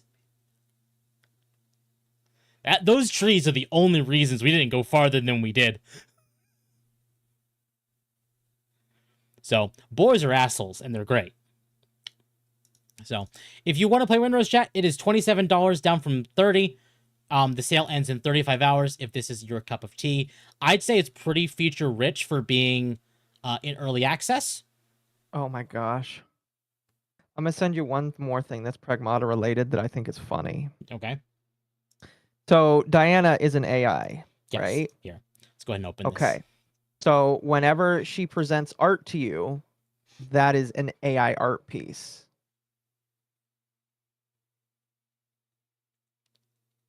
I love one of the Right? comments. Yeah, no, I agree. It's like Diana making AI slop in my shelter, and of course, there's one guy right here saying, "You make a claim that isn't true, absolute retard that you are. It is an in joke, you absolute inbred." Damn. Got him. Brutal. Got him. Yeah, I can't wait to play more Yeah, Pragmata. it's a funny joke because it's just like, It oh yeah, that is. is like literally Also, AI art. Okay, and I really, really hope they did this. I really, really, really, really hope they did this. Capcom, please tell me you had an actual kid do this art, and then you just scanned it in and put it in the game. Please tell me you did that, because that'd be peak. I highly doubt it. Oh, excuse me.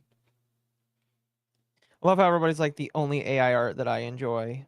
Yeah. It's great.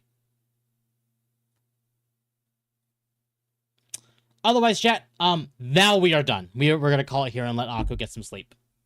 It's funny that like we're ending now because of me and I threw so many things at you. Oh, the Amazing Digital Circus. I know that you don't really care that much about it, but it's going into theaters on June 5th. No. June 5th. No, is it June 5th? They're going into theaters a couple of weeks before the last episode Okay. airs on YouTube for free. Yeah. And I think we talked about that. I'm planning to go see it in theaters. I introduced the show to my roommate, and my roommate like found out that it was playing in a local cinema, and I was like, "I'll take us, sure, we'll do that." So I got my roommate into it. He after Mizu introduced it to me, I showed it to my roommate. Awesome. Yeah, I need to watch the show. It may be one of those things that I do. I think we're planning like a watch party. I know Magma basically said, "Hey, I know you and Ava have not seen it yet." And I know Celeste is minorly obsessed with this show. So I think Celeste and Magma are dragging me and Ava into a watch party soon-ish. So what will happen is after we finish Brotherhood, me and Ava, we're gonna watch it next week. Oh, So- right. That's why Ava wasn't. Ava vetoed it because you and Ava were doing it. So I might end up watching Yeah. it on my own then. I mean, you can watch it with us on Tuesday if you want. You just gotta wait. Well, to be fair, I probably would rather watching it on my own than having people yap in my ear. I mean, but fair. I was gonna say we don't talk that much, but we do talk. Yeah, exactly. I know. I've been there for some of those streams. But chat, you are right. We are going to raid Mizu. Mizu's doing anime audits right now. Abandoned by was Disney. actually really good. I'm sorry for being tired, Like, chat. the- This is like, what the first happens when my part was work really- week has me working on Sundays. I'm trying to get Sundays off so I can participate in church more. Just haven't asked yet, personally. All right, chat. As a final reminder, if you like the content I produce, I would greatly appreciate it if you have to like, subscribe, hit the bell for notifications, join the Discord, as it is the best place to know when I go live. Also, become a member of the channel. We have rare dog emotes, always fantastic. And remember to become a member. Where was I? Sorry, I'm tired too. And don't forget to subscribe as well if you're not a subscriber already. I would greatly appreciate it if you did. We're actually getting really close to being done with the goal. We're rapidly approaching the Sonic 06 with Shot Caller sub tier. So I greatly appreciate any subscriptions you have there. That's fantastic. Well, not any. If you have like an alternate account, don't. But your main one, cool. Cool. Awesome. What are you doing next week? Getting my teeth fixed. Oh, that's next week? Yeah. Oh no. All right. So you're going to need people to help you next week. Got it. Well, luckily, I don't think my schedule is very full next week. As far as me, chat, Wednesday, I do believe me and Magma are actually just playing Monster Hunter Rise on Wednesday. Yeah, Don't know what I'll be doing that night. I will probably be resting. I might get up to open cards with Mizu and chill. But excuse me. Since that's the extraction day, not sure how vocal I'll be considering that my mouth will be. You'll have a few teeth missing. Yeah, just a few. Just a few. Just a few. So yeah. Monster Hunter Rise on Wednesday. More Okami on Friday. That's the plan. We didn't do Okami last week because I had work. This Saturday we're not doing another Shock stream, but we are going back to Resident Evil 6. Okay. And then of course Sunday is Dogwave. Chat, wish speedy recovery for Akko. I'm gonna send you over to Mizu tonight, so go ahead and give Mizu some love. Oh, YouTube just sent Twitch over anyway. Well, cool. All right, chat. I'm gonna see you all on Wednesday for Monster Hunter Rise with Magma, and we're gonna try and grab Floofy as well, because we gotta take Floofy through a high rank or through the hub rank stuff. So otherwise, chat, I will see you all then. You all have a wonderful night. Behave for Mizu, and I will see you all then.